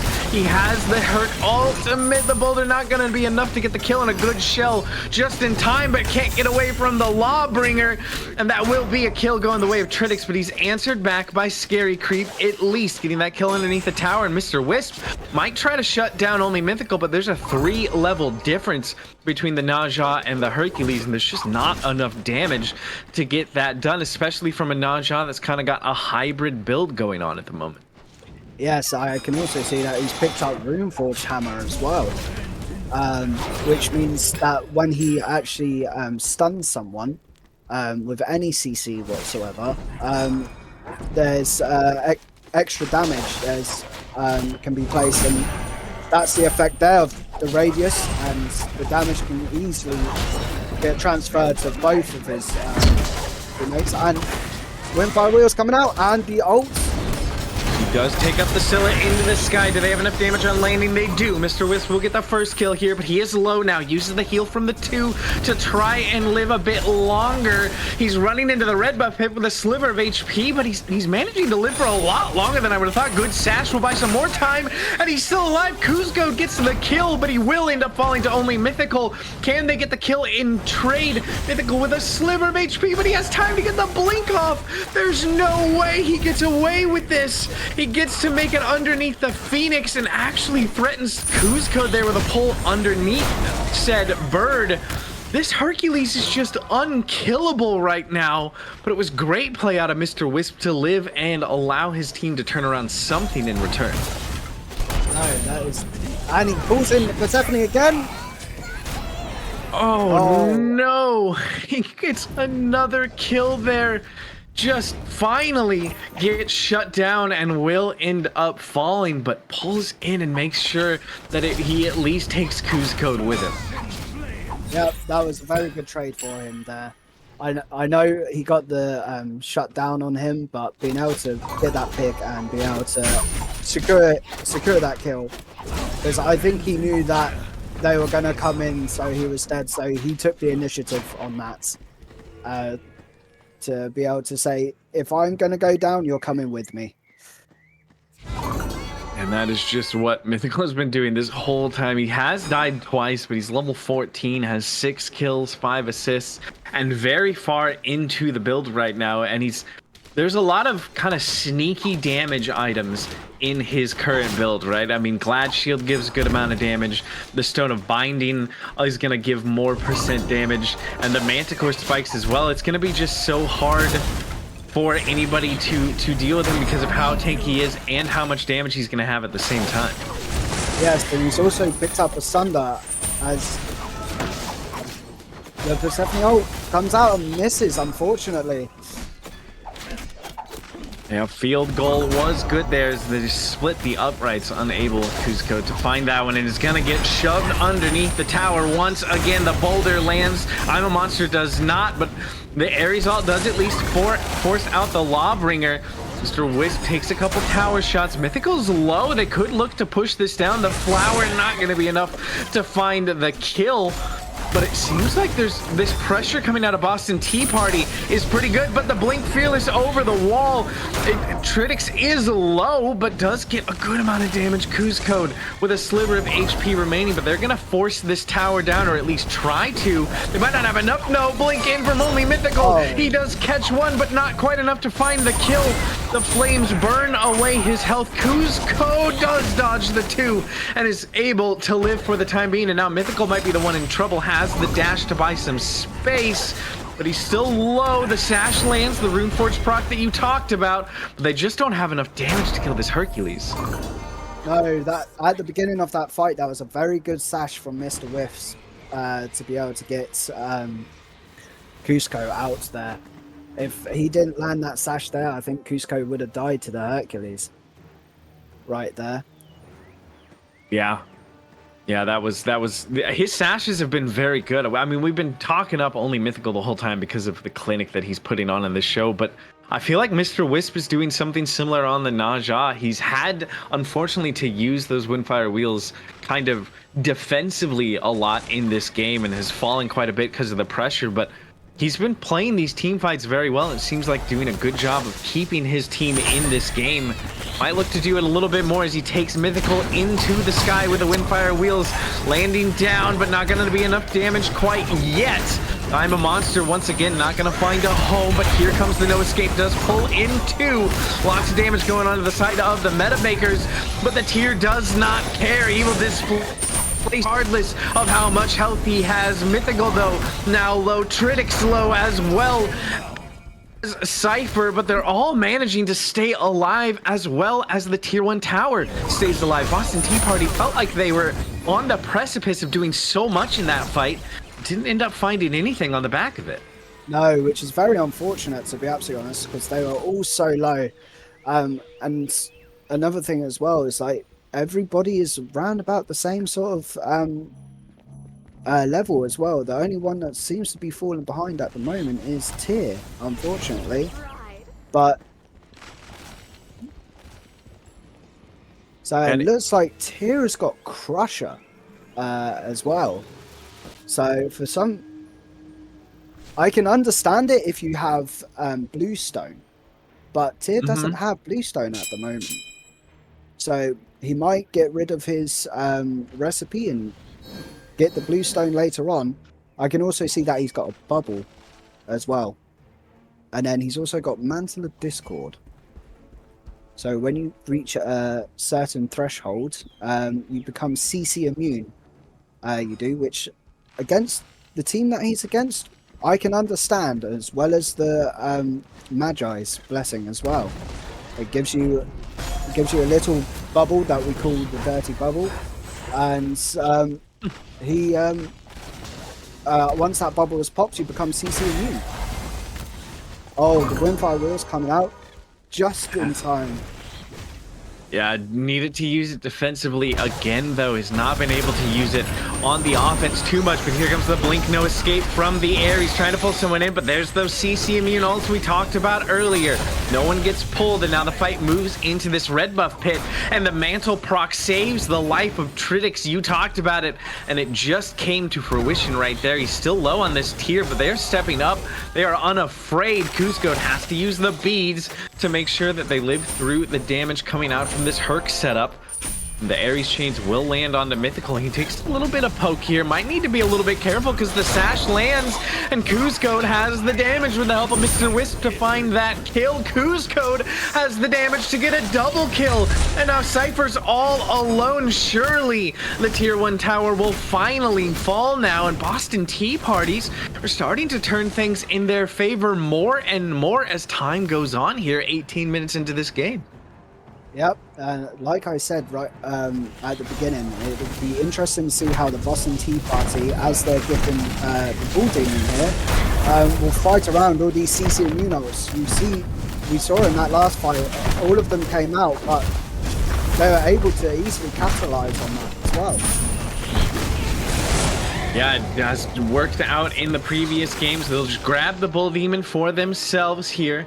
And now that Phoenix will no longer have any feet to stand on, will not be able to defend itself should the Boston Tea Party Redemption squad decide to push in towards it. They're going to clear out the jungle, force in some of these waves. How do you feel about the siege defense coming out of the Metamakers here? It would be very interesting. Scylla obviously is very good at clearing wave if you're able to set it up correctly with the crush. But it's also all about the displacement that the Tyr can bring and the Hercules can bring. But unfortunately, because of the Bull Demon thing, their Phoenix is not accessible at the moment. It won't be able to fire. So it's going to be very interesting to see how they're going to play around this. They might just have to give it up, but the way that they've been playing, I don't think they will. Yeah, I have to agree. I feel like we're going to see a very hard defense come out from this Metamaker squad for this Phoenix here. But here comes the engage from the Boston Tea Party's kicking things off with the no escape, gets some ultimates out. But Kuzco's the one in trouble in the back line. Now could be an even more as Tyr gets behind. I'm a Monster not going to find a home. And Mr. Wisp will get a kill onto Cypher. That's a good start for the Boston Tea Party's team. They take down the mid Phoenix.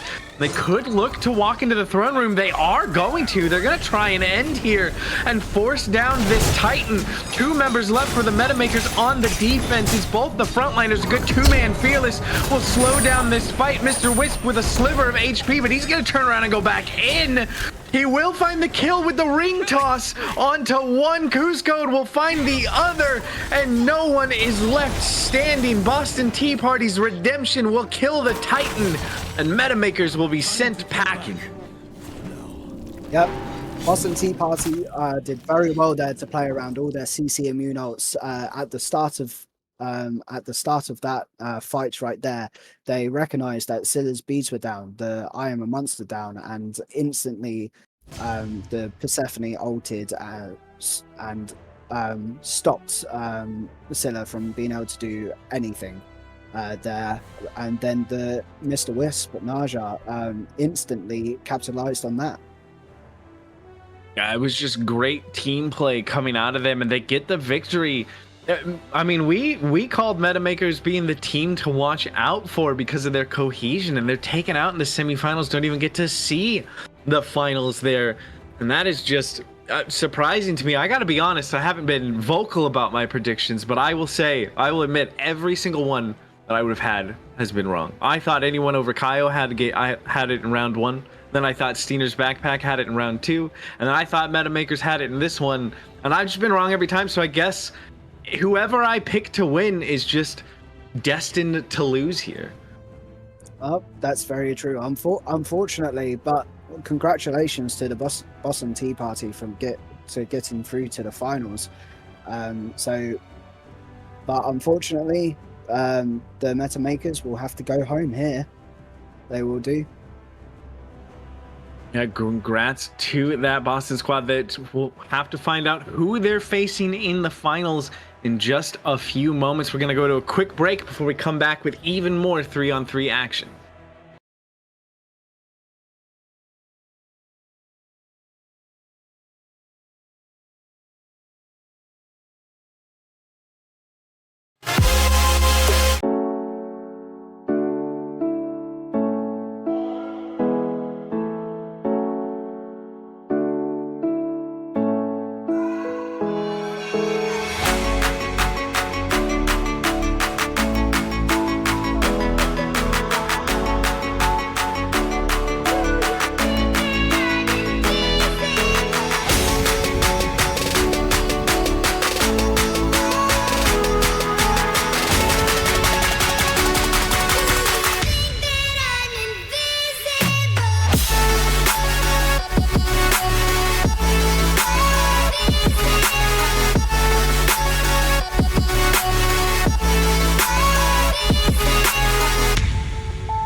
Yeah.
I see the light inside you, brighter than the skies. Hold on, just let us escape and fly away tonight. We have the world in our sight, and I know together we'll be alright. Can you see forever we will go?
Everybody, it's finals time for this 3v3 Joust tournament here on the CSL. We have two teams who've made it all the way through the bracket to make it here for this final moment. We've seen what this Boston Tea Party team can do. And on the other side, we're going to have to find out what their opponents are going to be able to bring against them. Bans already coming through quickly here, Speedy. It's Achilles and Morgan Le Fay taken away on one side, with the Charon and the Kuzenbo taken away on the other.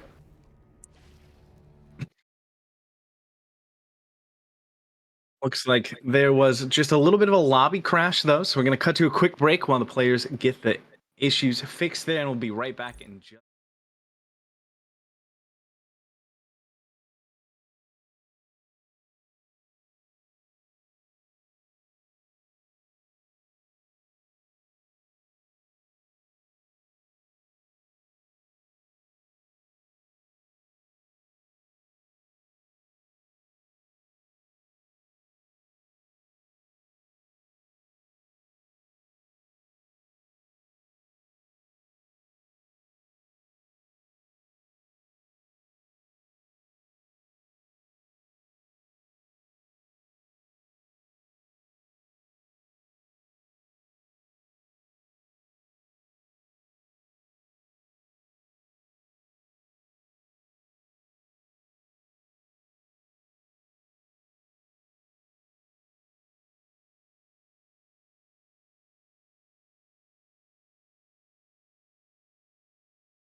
Welcome back. Sorry for the brief delay there, but we're going to hop back into finals between these two teams, the Hachi's Men and the Boston Tea Party's Redemption. Same bands coming through. Achilles, Morgan Le Fay, Ganesh on the side of Boston Tea Party, while Hachi's Men opt to take away the Charon and the Kuzenbo. Here, Dr. Shrew once again here with Speedy Pico and Jordan on production. Raijin was left open though, Speedy. We talked about it in previous games. That is a scary prospect that Boston Tea Party has been able to lock in. Yes, that is. So the other band that has come out is a Thoth. I don't know if they were going for, let's hope that they don't pick the Raijin up and we'll go for the Raijin, but we will see what they pick here to counteract this Raijin, because as we've seen in previous games, as soon as he gets a few items online, Raijin kind of does run the show. He really does going to need to be some good picks to counter him on the other side, and the Hachi Men are taking their time to figure out what those picks are gonna be. There's 1,000 gems on the line per player for whoever can win this finals match, so both of these teams are going to be wanting to do everything they can to try and win this tournament. Is there anything that comes to your mind, Speedy, that maybe they should lock in? Maybe Marty? Do you like that pick? I like the Marty. He can go up into his ult and instantly negate all of Raijin's damage. The Bacchus here is very good for diving, just jumping straight on them and burping, getting the stun out.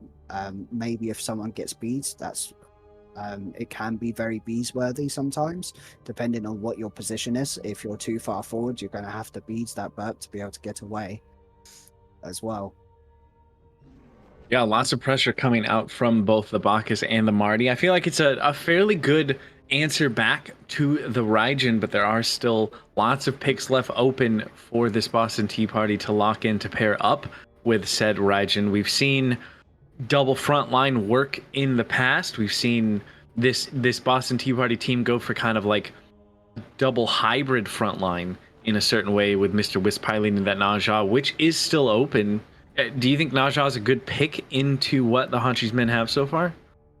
The Naja would be a good pick. I would favor the Ares because Ares is still up as Mm, well. So I would favor the Ares just because Naja is a single target, whereas Ares can be all of the opposite team, all of the Hatchimans. So, but we will see what they go for here. I heavily favor the Ares here. yeah, I somehow forgot that Ares was still open. He's definitely one of those gods in a very good spot right now. Cabrakan, also strong, is available. Should that be a way that either of these teams decide to go towards? We haven't seen some picks that, see a ton of play in Conquest. Picks like the Sun Wukong, picks like the King Arthur. Do you feel like that's just because of the nature of Joust, or are people just sleeping on picks like that? I think people are sleeping on picks like that. The sun.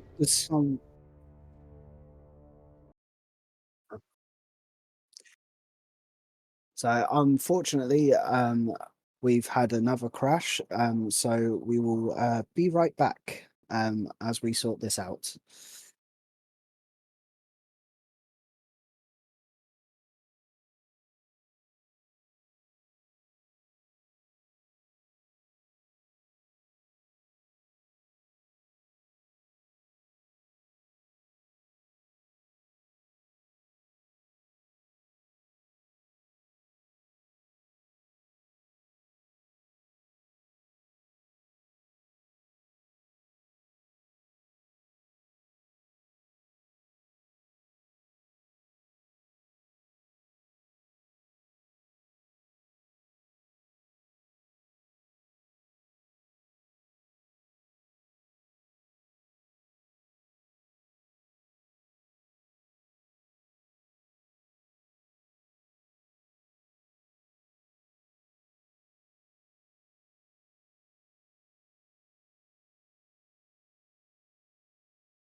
We are back again, third time's the charm for this finals match. We had a bit of an issue with the lobby and then some players. We have a sub in for the Boston Tea Party Redemption. Now Krusty's going to be joining that team to try and carry them to victory.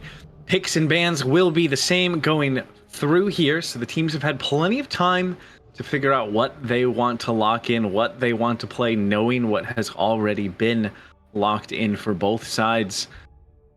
We've had some time too here, Speedy. Is there anything you think that this Boston Tea Party team could look to lock in? Well, you were talking about before the unfortunate break was the Sun Wukong. The Sun Wukong, I think, would actually be quite a good pick here. Because he has the safety of his ult and he can do what the Hercules was doing last week, just be a massive disruption. And as we were saying before, an Ares gets locked in, which I think out of what we were saying before, the Naja or the Ares, I think the Ares is just the better pickup. Yeah, this Boston Tea Party team is kind of terrifying right now. Raijin and Ares, two of the best gods currently in the game, both locked in on the same team. It's going to be hard for their opponents, the Hachi men, to step into that, but not impossible by any means.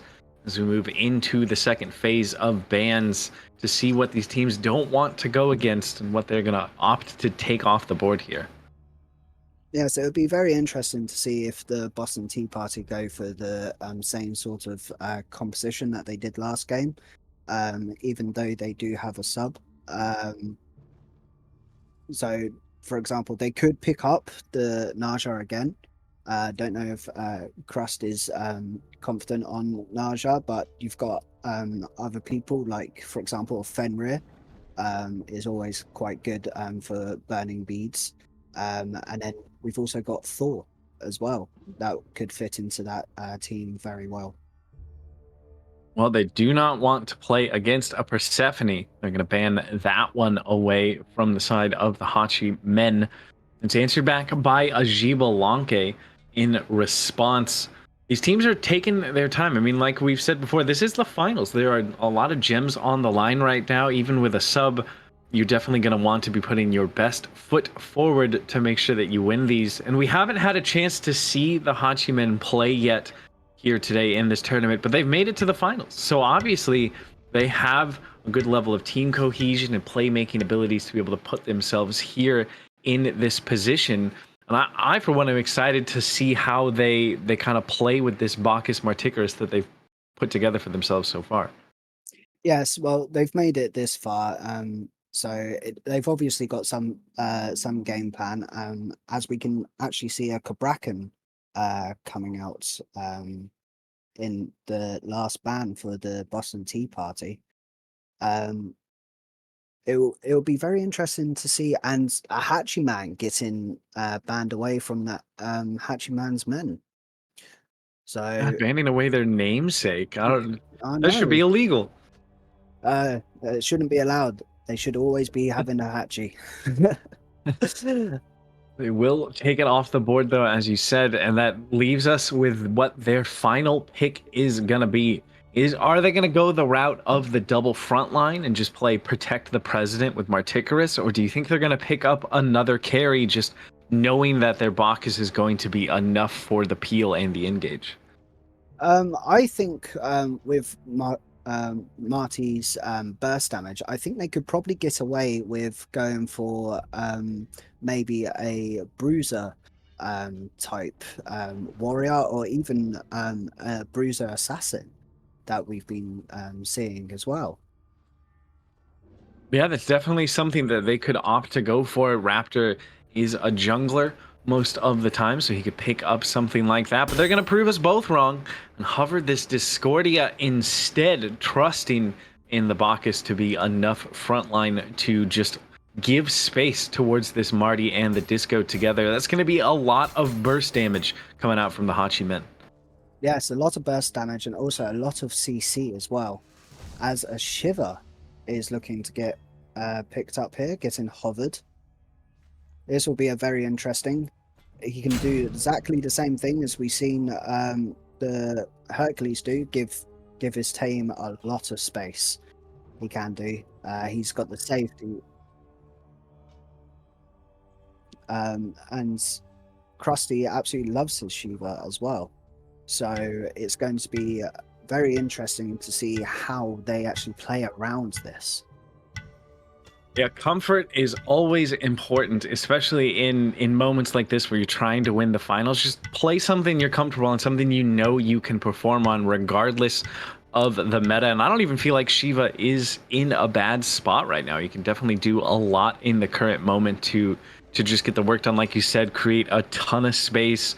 And when you have a Raijin, I feel like double frontline is 100% the way to go, because you know that Raijin damage is going to be able to come through and be enough to help your team. Yes, that is 100% agreeable right there. We've seen it in our previous games. The Raijin will get a couple of items online, and then all of a sudden, your health bar's gone. So it's going to be very interesting to see how the Hachimen deal with this, and not to mention as well the Discordia on the pickup here as well can disrupt the whole entire team fight with just one strife.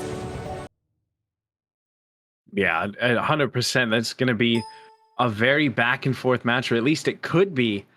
I'm gonna ask you one final time here, Speedy. Based on these two compositions as a whole, do you feel like one got the upper hand? Who are you picking to win the finals in this 3v3 tournament?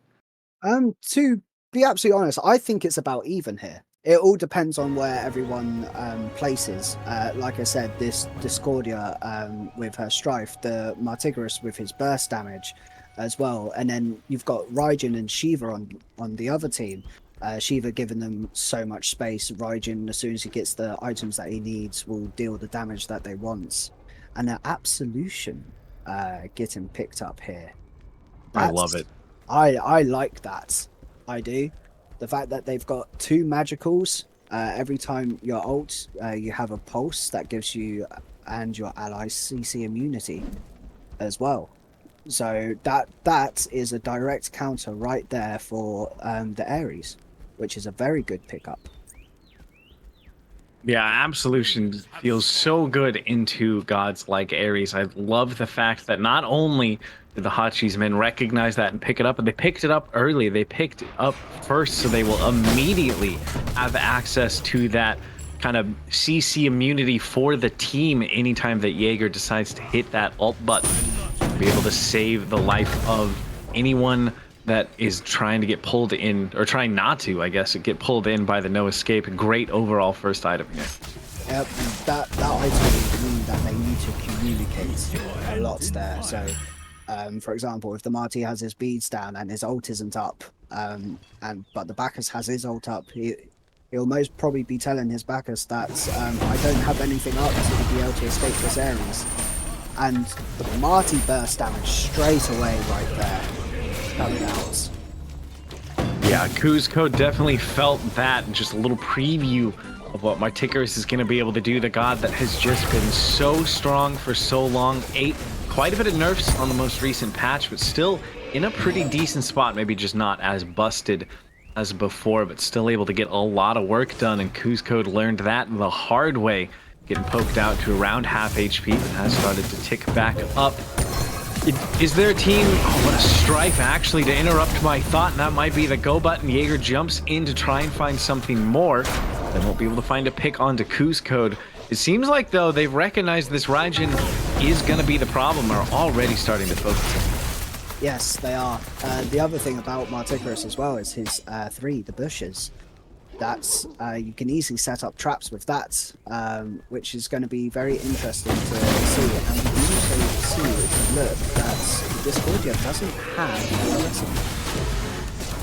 Unfortunate there for them to not have that quite yet. At least if you go for Bow, which I assume will be the call on a god like a Discordia, it's quick to kind of level up. It does do a lot.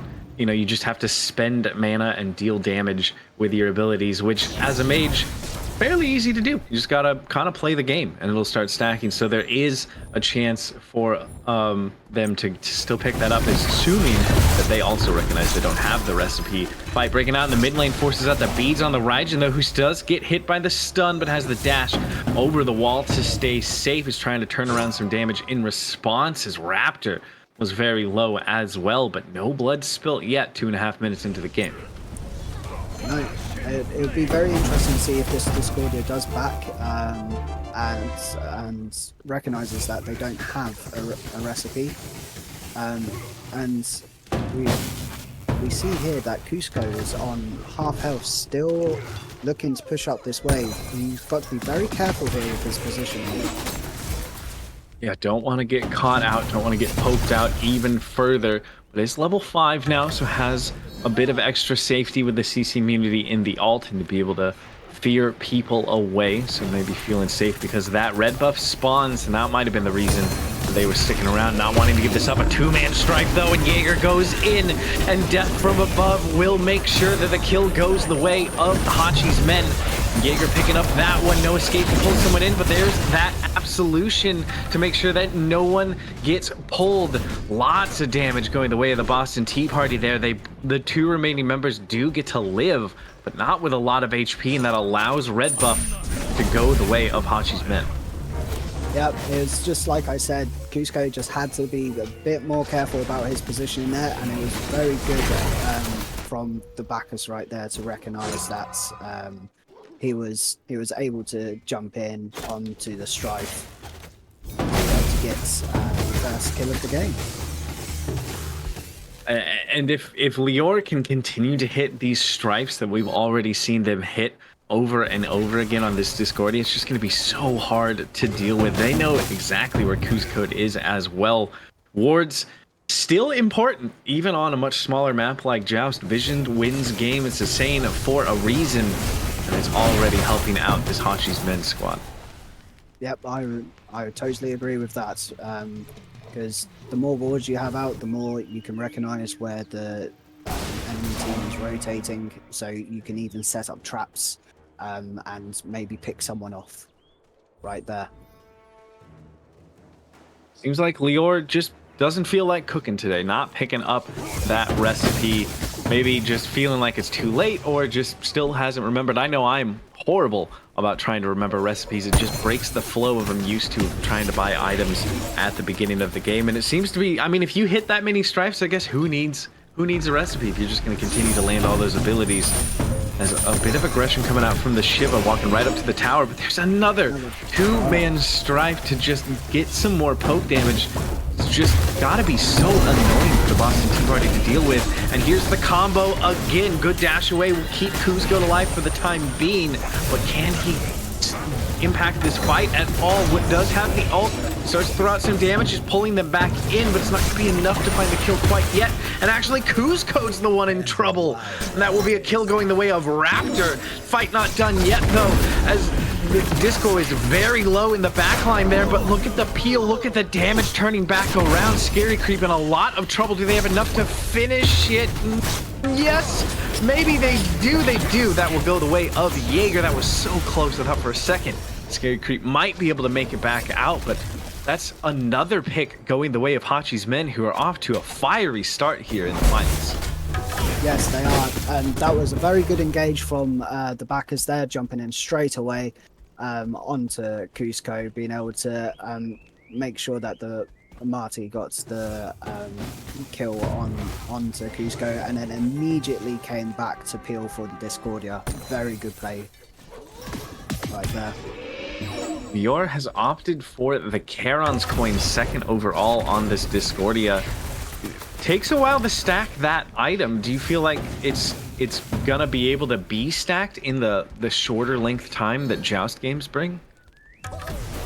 With the way that the Hachi men are playing, they've already got 3 kills, only 6 minutes in.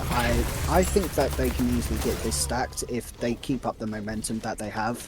But I can understand why the Discordia are opting for this, because it gives you 20% magical penetration straight away, and the fact that they have an Ares and a Shiva you're going to need that penetration to be able to deal with that damage. You're gonna engage over here onto the purple buff, trying to find some damage. The golden apple does land as well as death from above starting to rain down the damage. Cusco in a lot of trouble once again, but has the ultimate, and with the Ares ult, they tried to turn something around. Cusco will get one pick, but not before the Shiva falls as well. 1-for-1 trade, but at least Boston Tea Party Redemption gets their first kill of the game. Cusco, I need to be a little bit careful because guess who was hiding in the grass? Jaeger says hello and gets himself another kill on this Bacchus, who is now 3-0-2 just 8 minutes into this game. And that's exactly what I was pointing about. The Marty's grass. People will think that you've backed because you won't be able to see him there, and you'll walk up and all of a sudden you're getting jumped on.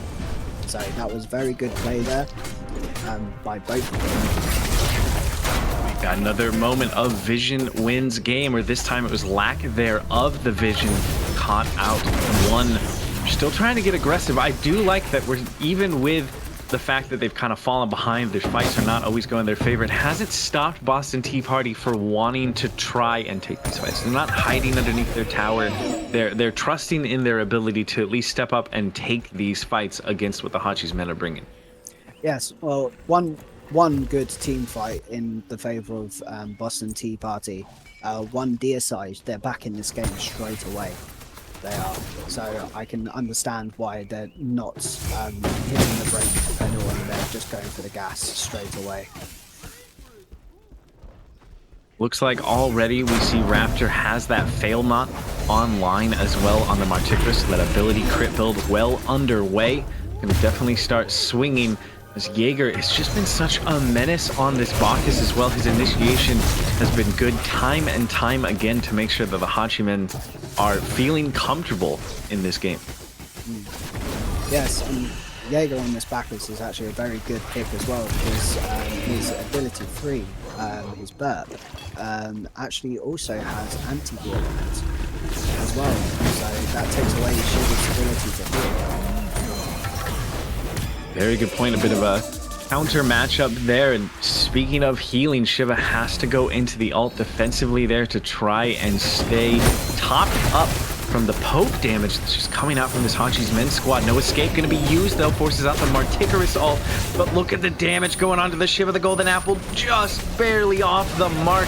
But there's still a lot on to both sides here. Dash in aggressively from Cusco. Has to use the beads to immune out the belch. But the jump is slightly off the mark. The strife is not, though. A lot of damage going back and forth, but no kills quite yet. Seems like things might just fizzle, but it definitely seems like both of these teams have the ability to burst anyone down at any given moment. Yes, they do. Like I was saying, the Discordia with her strife is doing so much for her team right there. And then also you've got the Raijin. He's starting to get, he's got his Book of Thoth fully stacked, and he's got Spear of Desolation online now as well, and it is one of those things where if you're not careful and you get caught out, that Raijin will clean you guys up. But at the moment it's going back and forth and back and forth. It's going to be very interesting to see which team will come out on top here. Yeah, all the early kills going the way of Hachi's men, but the gold not too crazily in their favor yet, maybe around just over 1,000, which 11 minutes in is not backbreaking by any means for this Boston's Tea Party team. So there's, like you said earlier, just one good fight could definitely turn this back around in their favor, especially the later it gets, the less that the gold lead is going to matter, more items that are going to get picked out. Is it just this Raijin that from Cusco that we need to look towards for Boston Tea Party coming back into this game, or do you feel like the Ares and the Shiva have the ability to kind of make a play on their own? I have a feeling that Ares and the Shiva, if they combo very well, they have the ability to easily let someone down. They do, especially the Ares with him building his auras, and the fact with his passive, every time he builds an aura, he gets magical power. So he can, in fact, easily go for the 1v1 and jump in here. Anything, or is it going to fizzle out? And Raijin is on his own. Oh, he's in a lot of trouble. The golden apple lands, and Jaeger will say thank you for the kill and pick up another one for himself. That was so much damage used on towards Kuzco, though. They are just not letting this Raijin get off the ground. 1 and 4. Level 12 for Kuzco. He's just been focused this entire time, and they're diving underneath this tier 1 tower. And now Scary Creep's in a lot of trouble. The damage from the Bach Assault not going to be enough, and it doesn't look like they'll find the tier 1 tower yet either. But they are just all gassed right now, walking at the members of the Boston Tea Party. Yes, and it was very, very good for the Hachi men there to notice that the Raijin was out of place, had no tanks whatsoever near him, and they instantly capitalized on that right there. After going up into that death from above, able to get the damage even over the wall from the lane, just absolutely melting Kuzco on that Raijin there. The gold lead is close, is extending now though. It's about 2,000 in favor of Hachi's men, so they're going to continue to grow this lead. Do you feel like they can continue to just get this aggressive, continue to dive underneath towers, or is that might start like punishing them as this game goes further? Well, the Bacchus is definitely building full defense, so he can definitely go in there, take a few tower shots, and if he's got his ult up, and he can easily disrupt them from being able to do anything. And the blink in. Looking for more. Our Boston Tea Party trying to turn things back in their favor, but unable to find too much damage there. Just a bit of poke onto the backliners. That's now an engaged tool that will not be available. Another Strife lands. Jaeger tries to find the jump, but no escape will not pull anybody back. Absolution once again saving the day, and Jaeger is going to try and engage. The Strife lands onto Kuzco, who has the ultimate, will go up into it, but he takes a lot of damage in return from the apple, and the death from above will be able to live, but is again forced to back up, and now red buff could go the way of Hachi's men. Doesn't seem like Scary Creep wants to give it up for free. Won't be able to do anything to stop them from picking that up, extending the gold lead that much further. Yes, that is very true. And one thing that I have noticed, Shiver has picked up a spectral armor here to helpfully combat the crits that's coming out from the fail knot on the Marticarus. I do like that pickup there. Yeah, that's interesting. Most of the time, I don't normally see Spectral just in response to fail not alone, but because of the fact that Marticarus is doing so much damage, I definitely like the play there. Pick that up, try and cut down any sort of those random burst crits that the Marty would be able to get out, or anybody else with the fail knot as well. That's some good poke damage onto Jaeger at the same time. And Kuzco might have been getting focused, but he still has that Raijin damage, has to beat and get over the wall. Is all enough? It is. He will find the kill onto Raptor there, at least getting one in their favor. They are behind the tier 1 tower now, could look to dive into it, and they will. Here comes the Shiva dashing in aggressively. They want to find even more here. The golden apple comes out, and where did Kuzco go? Absolutely deleted, but it could be trouble for the Discordia. Cannot get away from the flames, and Scary Creep will turn one back in the favor of the Boston Tea Party. Jaeger can do nothing but try and survive underneath his tower, and that's 2 good picks going the way of Boston Tea Party.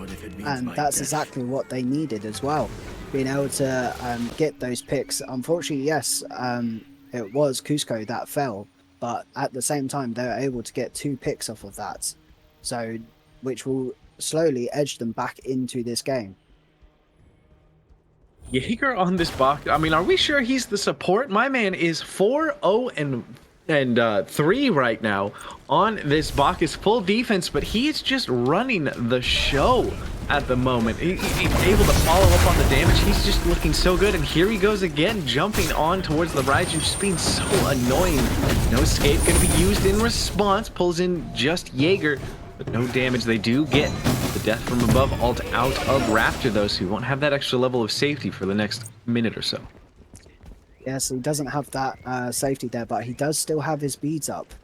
So even if there is another escape, then he still has the safety of his beads. And that's the one thing about Martigrus. He's a very, very safe god later in the campaign. And another great strife coming out as well. Yeah, they've been so on point. Two-man stripes left and right. Both teams head towards this red buff pit because it is about to spawn. A lot of damage onto Scary Creep. The Apple not going to find the home. The Raijin ult does, though. Does quite a bit of damage to Lior, who has to try and vacate this premises. Dashing in aggressively is Kuzcode. He's had enough of this team. Will get a kill for himself. Being so aggressive, even with 5 deaths already. It is working for this Boston Tea Party team. It seems like they're able to kind of combat the pressure that the Hachi's men have had this whole game so far. Yeah, chasing that in that team fight there, instantly just zones. And the death from above coming out. Lots of damage, but not quite enough. But it's that safety once again to make sure that Raptor was not going to be in any trouble. He has max CDR on that build as well, so he's gonna have it all the time. Blink in though, they want to take this fight. They're trying to turn something around, but Jaeger is doing a good job of zoning them off of this tower, or at least slowing them down, but maybe not a good enough a job because he ends up falling to Scary Creep. This Bacchus can bleed, and he will end up falling. Raptor gets taunted back in. Will be okay for the time being. Jaeger dies, but the tier 1 tower still alive. Yep, unfortunately there, Jaeger dying. But as long as your tier 1 tower is up, then that's absolutely fine. Both your damage dealers are still alive, so you can easily clear the wave there. But it was very unfortunate that he dies there. Massive shutdown gold for them as well. Yeah, you don't normally get shutdown gold for killing the support, but Jaeger is just built different, and they were able to pick up a little chunk of change for getting the kill onto him. He was able to finish his Pridwin and get that glyph, though. It's just going to be even harder to kill him in the next fight. Yes, that is very true. Very true, actually. So now that we see what the builds are, I've actually noticed that the Martigrus is actually overcapped on his cooldown. One there and another jump in from Bacchus. No escape coming in.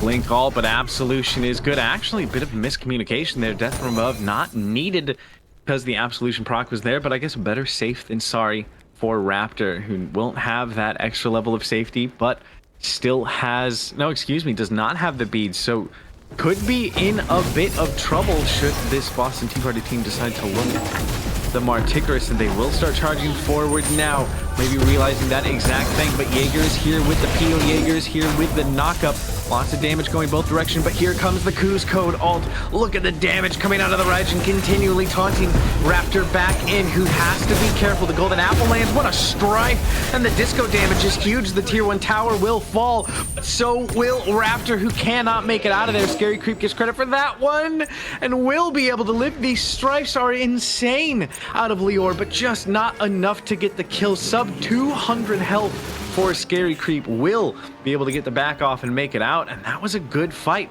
for Boston Tea Party. They pick up 1 and the tower. Yep, and it looks like they're going to go for the Bull Demon now as well, straight after that. Wouldn't it? Are they looking to just bait this, or are they going to go for it? It'd be interesting to see. Ares is coming back up and coming around. They might not know he's there. That actually was stolen away by Jaeger. Great plays out of the Bacchus, and they're going to look to take the fight on the back end of it. Kuzcode has to beads, jumps away, and uses the ult. That's everything off of the Raijin, who does manage to live, but at what cost? Bull Demon, great steal there from Jaeger. Yeah, brilliant steal from Jaeger there. Jumping in, knocking them both up, and instant ulting to be able to steal that away. That was a brilliant play from him. He has just looked so good on this Bacchus. Or I guess if you're on the side of Boston Tea Party, he's been so annoying on this Bacchus. Definitely putting a clinic on how to be the front line on this god. And it's allowed the Hachi's men to kind of have momentum shift a little bit back more in their favor. Boston's Tea Party do have the gold lead now, but maybe momentum going back the way of Hachi's men now that they have that Bull Demon. They've won that fight and are able to kind of re-cement their footing here. It looks like they might still be on the defense. Yeah, it does look like that. Even though they do have the Fire Giants, it's a lot better for them to have it on, obviously, than on the side of the Boston Tea Party. So we're getting to the stage now in the game where everyone's got their builds online. It's going to be a matter of just who's going to be out positioning who's going to engage, have the better engage. So we will see and find out if the Bacchus is going to keep on jumping on this Raijin here, or if he's going to switch up and maybe try and take one of the tanks out, so that they can actually focus solely on trying to get themselves less, put more pressure onto the tower. Target selection going to be very important, but it's a blink in from multiple members here to try and initiate the fight for Boston Tea Party. They won't find anything, but that is one engaged tool down on the side of Boston Tea Party, as Krusty's had used that to try and kick things off. It seems like with that not working, they're going to try and reset. Kuzco, though, needs to be careful. Gets caught out. His dash might have been interrupted. No, he does still have it available, but Death from Above does a lot of damage. It's not going to be enough, though. Good shell and the fear to make sure no chase continues. Kuzco will be able to live, but I think that answers the question you were asking. Hachi's men still just going to sit on top of Kuzco and make sure his life is not at all comfortable as they take down this tier 1. Yeah, being able to push Kuzco out, they were instantly able to go, right, let's capitalize on this and get this tier 1 out of the way, which now instantly puts the gold back at them.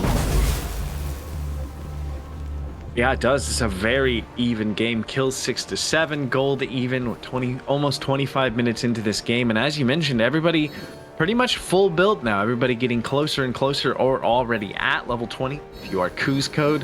So we'll be able to upgrade starters should, if people got starters. It doesn't look like Kuzco has opted to pick one of those up, instead just going for the full items. It's been interesting to me to see how the starters kind of play out between, you know, different players, who decides to pick them up, who decides to ignore them. Do you feel like there's a better call? Like, should Kuzco have gotten a starter, or do you like the fact he just went for 6 straight items? I like the fact that he's gone for the 6 straight items, because he was instantly able to get his pickup off online and start stacking that up, which is definitely a core item for Raijin right now. 100%, and it's been working. I mean, he's been focused a lot, he's been looked at a lot, but he's definitely... Yep, and also in every other game that Raijin's been playing, I've actually noticed that everyone has foregone a starter item and gone straight for the Foth. And as the Boston Tea Parties are taking the Bull Demons, is this going to get another steal going, or like Shiver is doing his very best to zone all of them, and Bacchus jumping straight away onto the Shiver, noticing that he can't do anything. The Shiver's ult has to come out to make sure that he gets out safely. It looks like we might have a pause coming through. We do. Kuzco might have had a bit of an error there, a crash. He does end up DCing. So we'll have a quick pause here in the game. Hopefully the players can get the lobby issue fixed back out. It's a close one. Couldn't have it any other way in the finals. We'll be right back once the game gets underway in just a few moments.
There's a distance between us.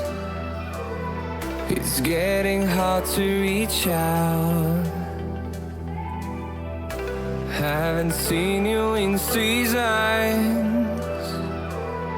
but all I hear is your voice. I know my limits. You can break me down, but I'll stay till the finish line. And I've been counting minutes for quite some time now, just to see you again.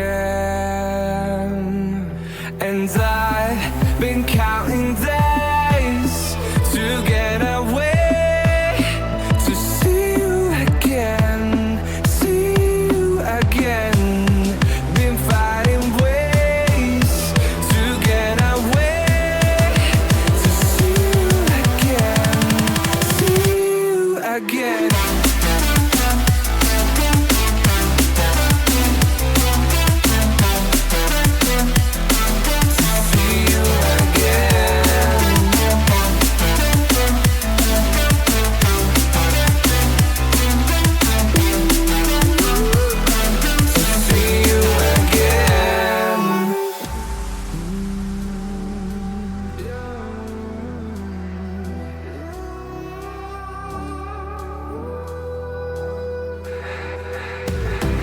We got millions of reasons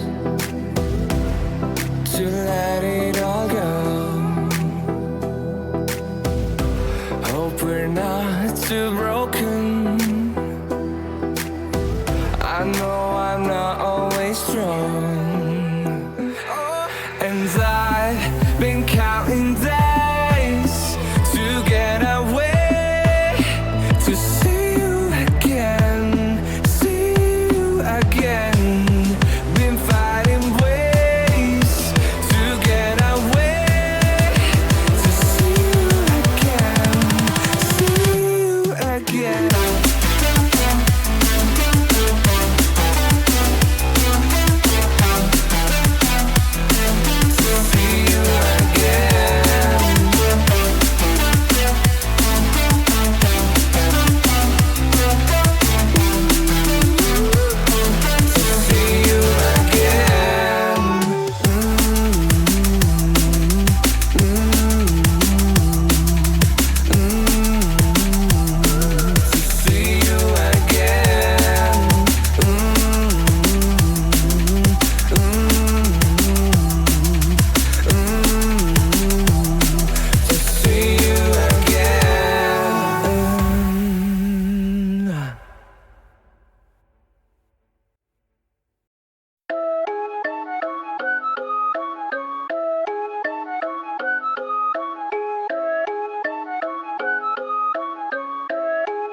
Aye, what? Counterfeit. Guess it from the thought of it. People fake. Think they need to start a kid. Tryna be real. This right here to start a kid. Pick the grind. Look like I just started it. Counterfeit. Guess it from the thought of it. People fake. Think they need to start a kid. Tryna be real. This right here to start a kid. Pick the grind. Look like I just started it. Roll one if your dog hold you down, do not take it for granted. Get a credit out if it's both of you that planned it. If you got some bread, they should not be empty-handed. If your homie winning, then you winning, understand it. Roll two, don't compare yourself to anybody else. These days, people wanna be anyone but themselves. All that picture posting and fake boasting really doesn't help. Push it to the side and make sure you focus on yourself. But sometimes it get hard. I just keep on working till we make it out of Dodge. People posting pictures, really, that's just a mirage. Real ones with me, I know we gon' beat the odds. Counterfeit, guess it from the thought of it. People fake, think they need to start a kid. Tryna be real, this right here to start a kid. Pick the grind, look like I just started it. Counterfeit, guess it from the thought of it. People fake, think they need to start a kid. Tryna be real, this right here to start a kid. Pick the grind, look like I just started it. If somebody left me, I'ma let them leave. I just upgraded to a better me. Ain't no hard feelings, I'ma wish them well. You did me a favor, did it to yourself. Fake love come and go, especially when money grow. That's why I be staying low, keep it on the need to know. Fool me once, shame on me. Fool me twice, that don't happen. Say it did, must be capping. I don't let them catch me lagging. Cut you up, don't say I won't. Not afraid to say I'm wrong. Say you real, say you kill. Well, okay, I play it on. I don't care what they say. All I care about is action. Go and do what you do. Don't worry about their reaction. But sometimes it get hard. Facts. I just keep on working till we make it out of Dodge. Okay. People posting pictures, really, that's just a mirage. Yep. Real ones with me, I know we gon' beat the odds. Yep. Counterfeit. Guess it from the thought of it. People fake. Think they need to start a kid. Tryna be real. This right here to start a kid. Pick the grind. Look like I just started it. Counterfeit. Guess it from the thought of it. People fake. Think they need to start a kid. Tryna be real. This right here to start a kid. Pick the grind. Look like I just started it.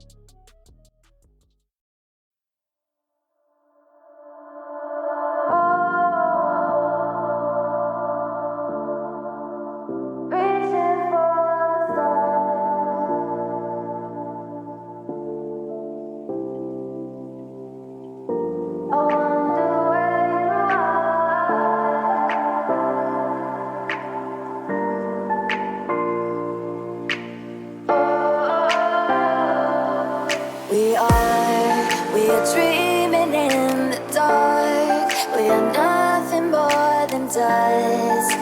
Search but you stay lost. We are reaching for the stars, but we're making this too hard. And I wonder where you are. Mysterious, that's the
Back, everybody. Sorry for the technical difficulties here. Unfortunately, Kuz Code has not been able to get back into the lobby yet.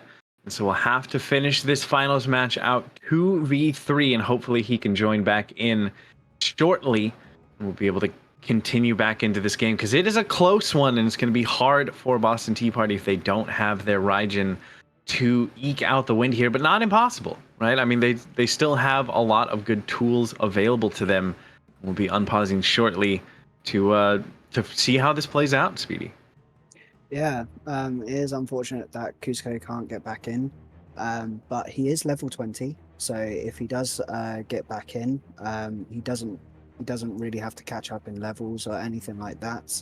And as you were saying, they do have quite a lot of tools to be able to play this out still. You still have the damage from the Ares, and the fact that he's built 4 auras, and his passive giving him damage every time he builds an aura. So they still have magical damage there, but they just won't have enough. Unfortunately, it won't be as much as they used to have. But the Shiver can still do a lot of damage. So we'll see how it all plays out as we get back into this. There we go, unpausing happening. Both teams have been told to just reset for the moment, let the DC'd Kuz Code back to base, and then things can continue from there. It's going to be hard for Scary Creep and Krusties to get this done, but as you said, they have options available. But the Hachi's men are going to start charging forward towards this Phoenix now, which should melt rather quickly underneath their wrath. Jaeger gets a 2-man stun and will knock up one. The apple lands onto the Shiva, who takes quite a bit of damage, but so did Jaeger in return. The Phoenix with a sliver of HP hasn't fallen yet, and it looks like Hachi's men are backing up for the moment. The Phoenix does fall to the might of the minions at the end there, and Scary Creep in a lot of trouble, cannot live against the damage from all 3 members of the Hachi's men. And so now it is Krusty's versus the world, unless Kuzco can make it back. Yeah, and they're just going to go straight into this for the Titan. They are. And then Krusty's coming out with the Shiva ult, just trying to disrupt them as much as he possibly can to try and stop them. And that's his game.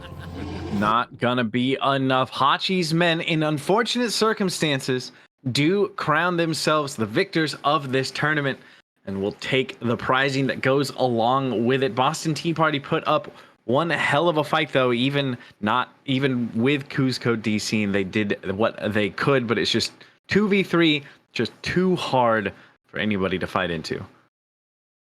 Yeah, 2v3, even in a conquest of 4v5 is hard to go into, but kudos to them for continuing the 2v3, as it was unfortunate, but yeah, kudos to them. And congrats to the Hachi's men for winning the tournament here today. Jaeger, Raptor, and Lior are the champions of this tournament. They played very well. I'm a bit sad, honestly, that we didn't get to see more of them throughout the tournament, because they played that game extremely well, even before the technical issues. Were just playing well as a unit, and they definitely had a game plan in mind, and it worked out for them. Yes, I think the one thing that we will probably have to point out here is Jaeger picking up that absolution straight away. It saved his team so many times with the Ares no escape. Then every time I saw the communication going on there, him saying, "Don't burn your beads. I've got my ult and absolution up." So this game comes down to like vision and communication. Yep, and it worked out for them. Congrats once again to the Hachi's men. And that is gonna do it for us here today. Once again, I have been Dr. Shrew, joined by Sweetie Pico with the man himself, Jordan, on production. We appreciate you hanging out with us today for this fun 3v3 Joust tournament. We will be back with future tournaments and Season 3 that's right around the corner in the future. Thanks for hanging out, and hope you have a great rest of your weekend.